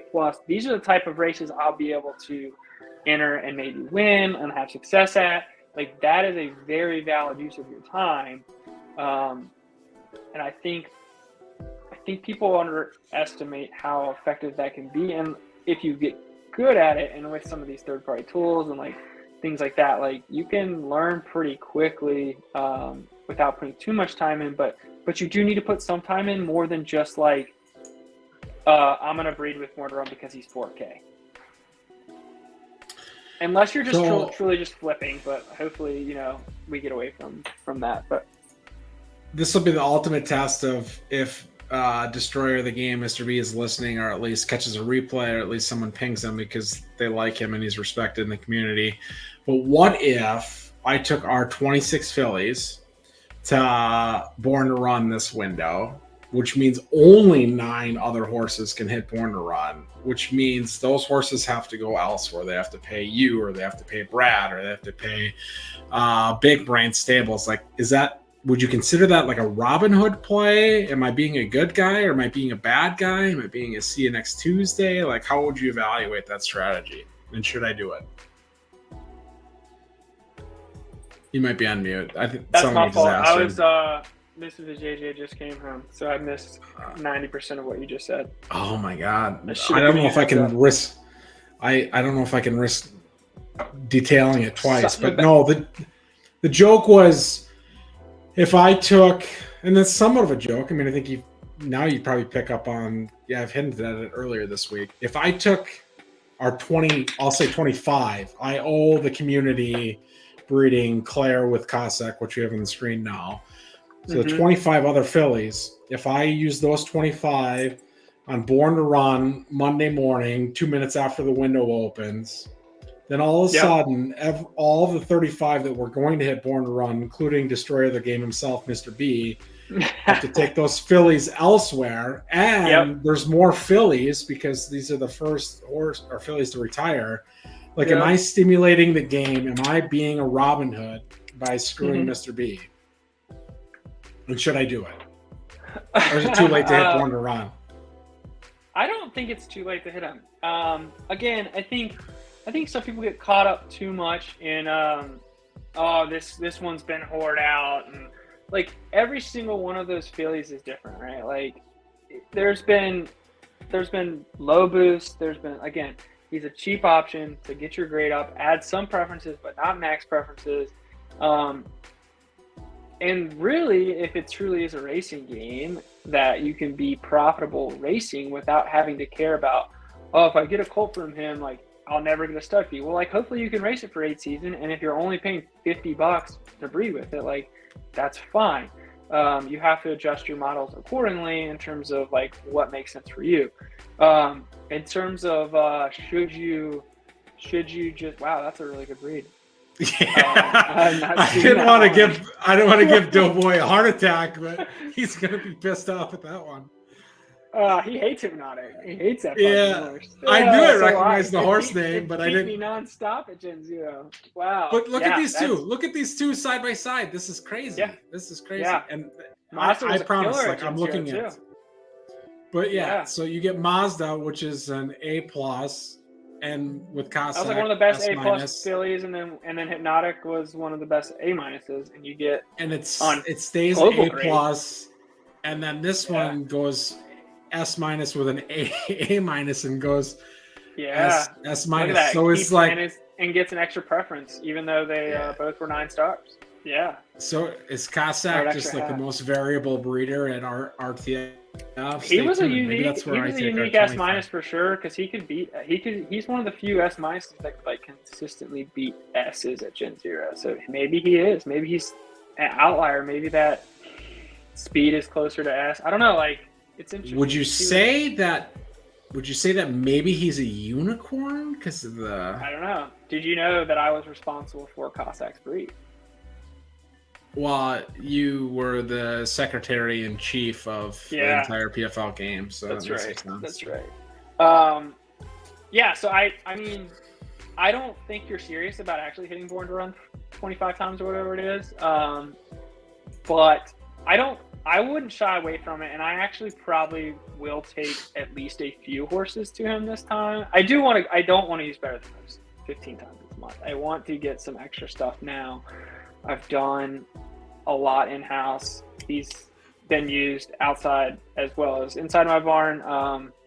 Again, I don't think that's an issue. I just want to have some other options because I just have a lot of the same type horses now. And I want to try to kind of zig and zag between distance and sprinter and, things like that. So I do want to try to bring in some other, and I have hit other stuff. I've hit Indian Wells. I've hit Walter White.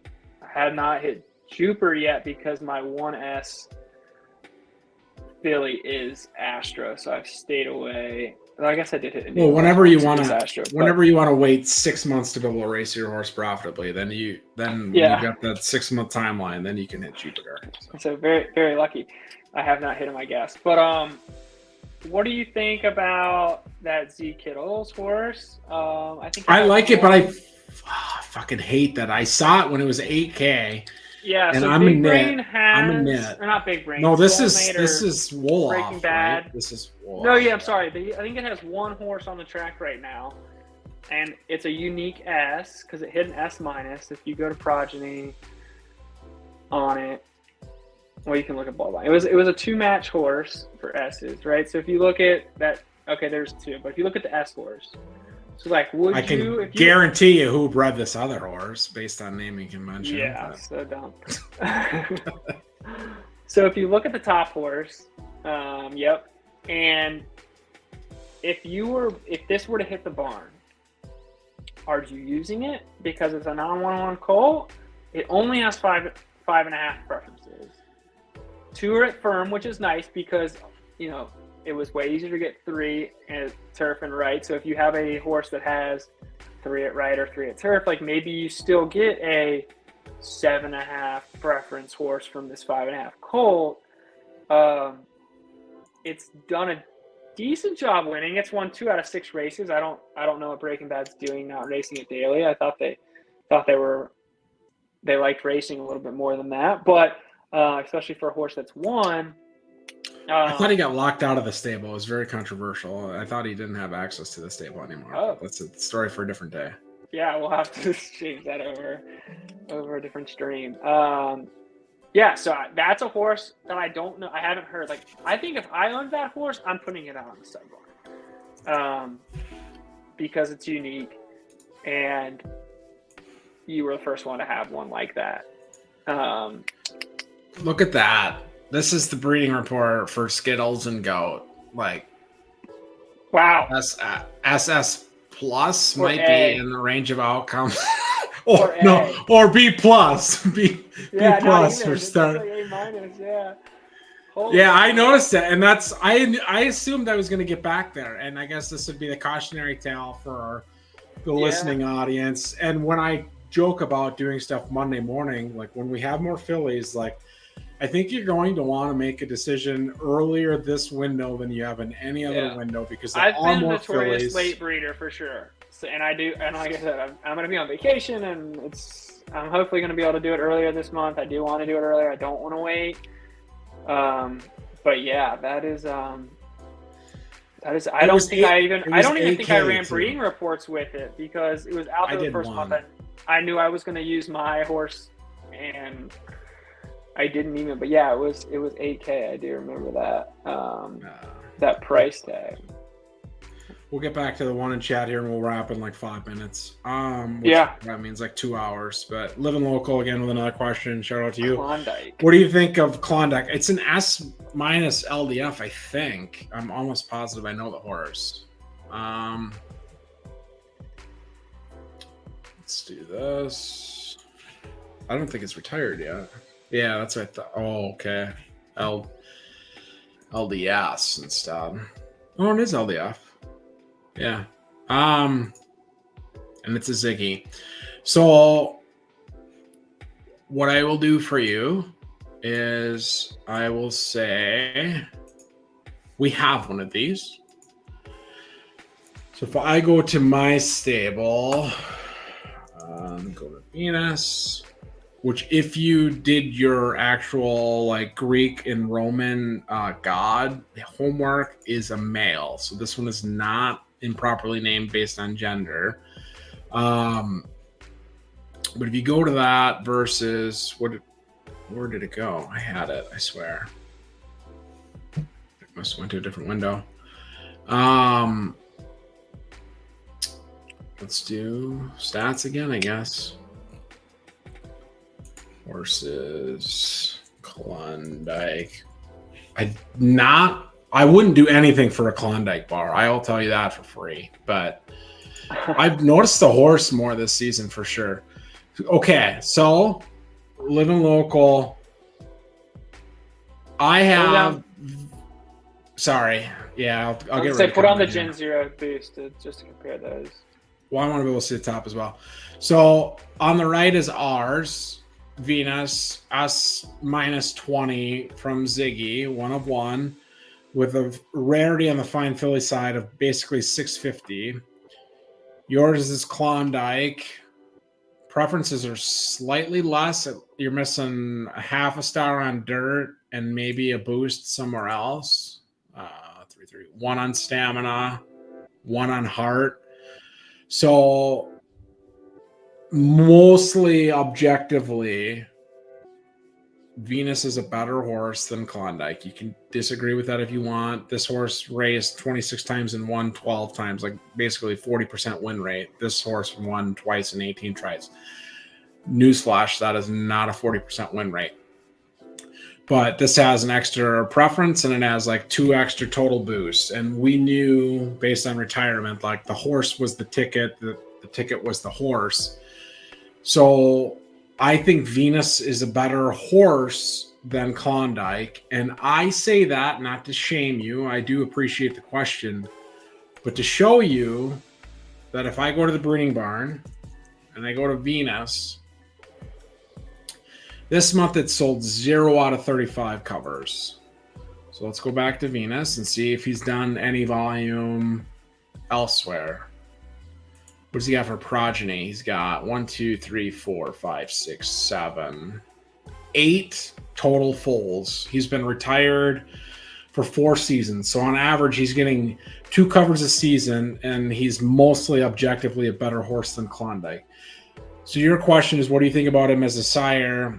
What would you do? Would you breed him with Mohenjo-Daro, maybe? People are really challenging my pronunciation tonight. The TLDR is, if you love Ziggy as a sire and wanted to make sprinters, I personally, in my opinion, not financial advice, would say if Venus is a better horse, it's a 4K that doesn't sell any covers. I understand it's an internal option for you, so instead of paying $50, you'd pay $10. But if the cheapest horse on the marketplace is over $100, then I think, personally speaking, you can spend more than $10 to breed a horse. And at that point, I would either do Spider, which is a little over $100, less than 150, is at $140, and as opposed to 10. Now it's 14x. I can do multiples as well, or Scott Street, which is the Philly 1,000 more. at a soft one? Because I can wrote look at LDS that in one chat, but they were his I quote know. was firm. Yeah. I'm just not sure.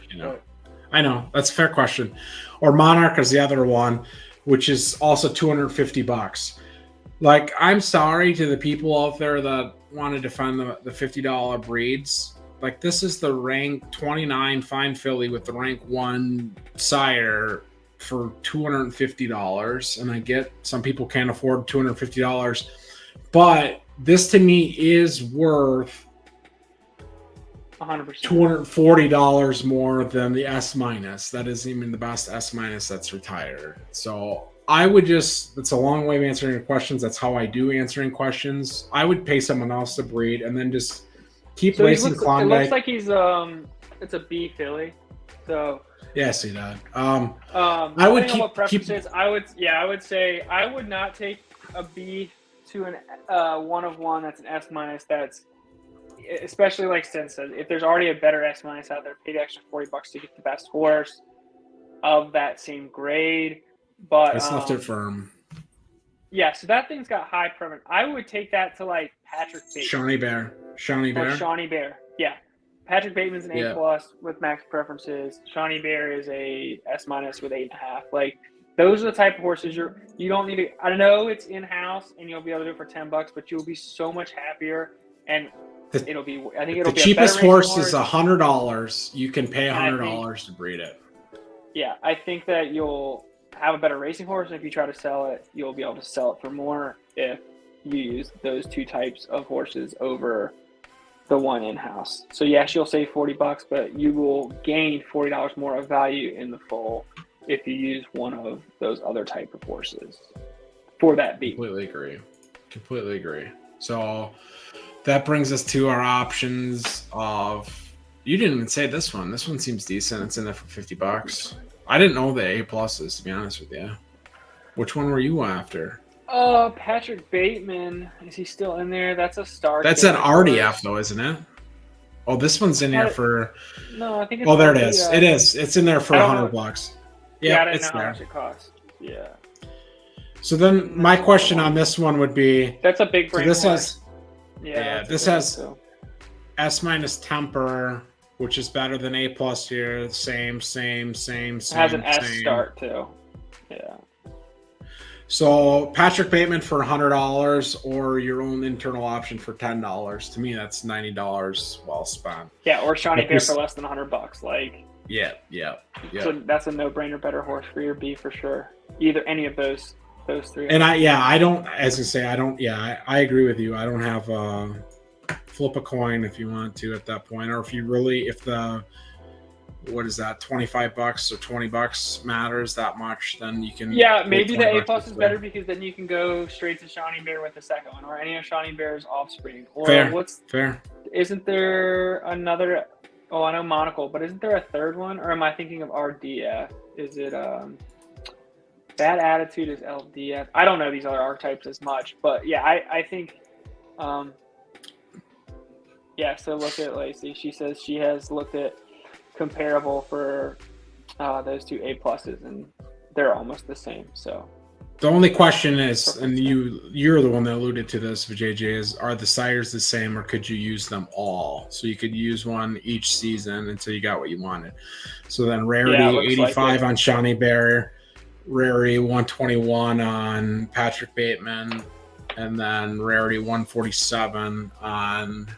Yeah, so you can use all three. A Baron, yeah. So none of them share. Yeah, maybe I kind of agree now. The JJ convinced me for the first time in our entire relationship that maybe because you start with a B, you just work your way up. You do all the Baron, then you do Patrick Bateman, then you do Shawnee Bear. Keep in mind, it only matters if you're stacking fillies. Like if you get a colt out of your all the Baron breed, it doesn't matter. You start back at 0, right? You're not building on a bloodline. It's a colt. But if you get a Somebody colt else with one chooses of to breed those, with it's probably a better racer True, amongst its true. peers than if you use that lower boost Ziggy S-.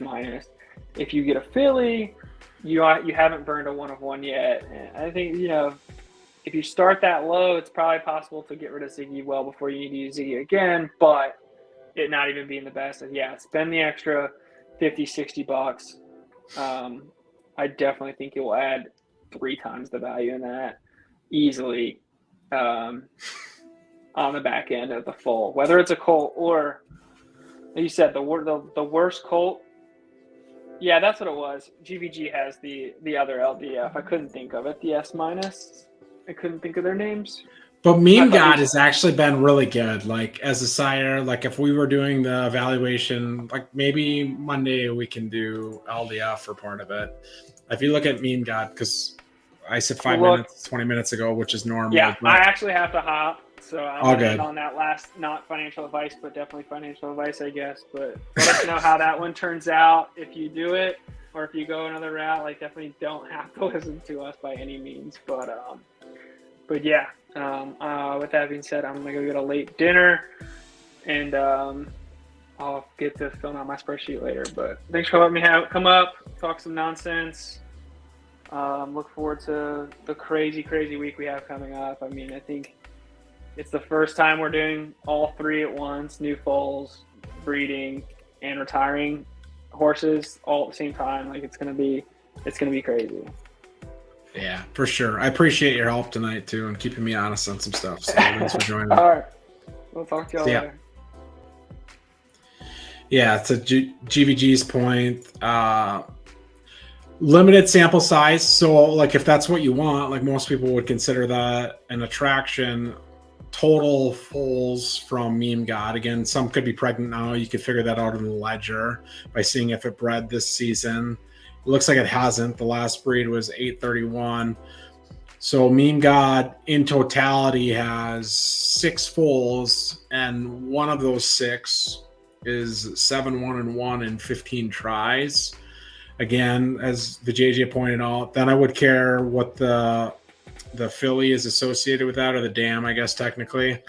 So it's 2 top S-minuses that made an S- that stayed an S-. To me, somewhat explainable, because in theory, like this horse is a total boost or 2 or 3 away from being an S anyways. The same here. I think this has to be an S-20 from Ziggy on the filly side.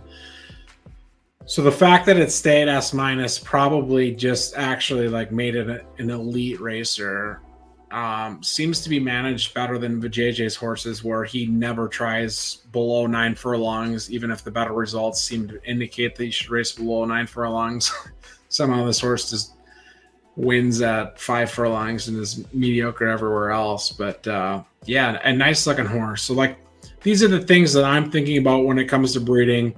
Our stable situation is different than every other stable, other than maybe like Soulmates, OAB, Big Brain, where I have to talk through what I want to try to accomplish and who has that available supply. And frankly, if that available supply and my volume can generate me any discounts, if I'm willing to throw someone 20 breeds, are they throwing me anything back? And I think our pencil and paper for this season is, of the 65 breeds that we have to do, 49 of them will be out of house. So that's a number I'm very proud of. Certainly, I've been critical of people in the community for behavior that I think is extractive and maybe not even supporting or believing in the long-term vision of the game. What sucks to have that high horse stance is, like, we eventually have to sell horses ourselves. So it makes me a bit of a hypocrite in that sense. But I guess what I would say to that effect is we already have 26 racing eligible horses. We have 55 retired, 60 foals, and we'll breed 65 next season. So if I'm selling horses, I'm selling foals, it's not because I don't believe in the game. It's because we have more horses than all but like 5 stables. And, if that's not good enough for other people, then I would encourage you to check our breeding stats page. So if I go to my stable statistics, yes, we've sold some horses, but we have also paid other people more than people have paid us to breed. And we've put in more racing volume than all but like 5 stables. So Mr. Beast shows up now. That was my getting off the high horse, calling it a night, end of the rant. But I appreciate everybody joining. Appreciate questions from Living Local and some of the other new people. If you've got questions that you didn't think of tonight or didn't want to ask tonight, hit up the Abominable Snowman in the Discord, hit us up on Twitter, reach out to Lacey. She can maybe accumulate some questions or even ideas for subjects to cover on a stream. Just got home. I don't know why it's that unbelievable. I don't know how it's unbelievable at all. 2 hours and 45 minutes on the dot. So I appreciate everybody that's here.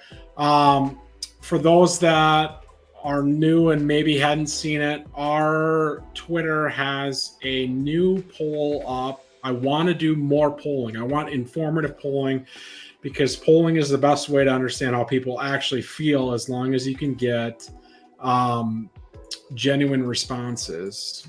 And the poll question talks about, how would you handle our 2-year-old fillies? Would you race? Would you retire? Would you do some sort of split? We've already got 81 votes, which is pretty awesome. Written responses looks like 30, maybe more, because some of the responses are at different bullet points in the survey. But we're committed to doing a free breed with any of our Gen 0 colts, which includes and not limited to Apollo, which is the most rare LDF, S from Scuba, Jupiter, which is the most rare, Astro at RTF on the colt side, and a half dozen other really interesting choices. So I don't think that's nothing. So for every 12 written responses, we'll do a boat race for our free cover, and we'll just keep doing this. More questions. If you've got ideas for polling questions, I'd love to hear them. Ultimately, maybe longer term, we build out a website to do actually survey data, and we can stimulate that as long as we get someone that knows something about actually surveying or website design that wants to run it. So, yeah, Mr. B says in chat, retire. Obviously, we'll retire. I take it advice from you loosely, though, as the destroyer of the game. So make your own choices. Don't be a Mr. B. Believe in the game. Believe in PFL. But with that, we will wrap. Again, appreciate everybody. Thanks for the questions. Thanks for stopping in.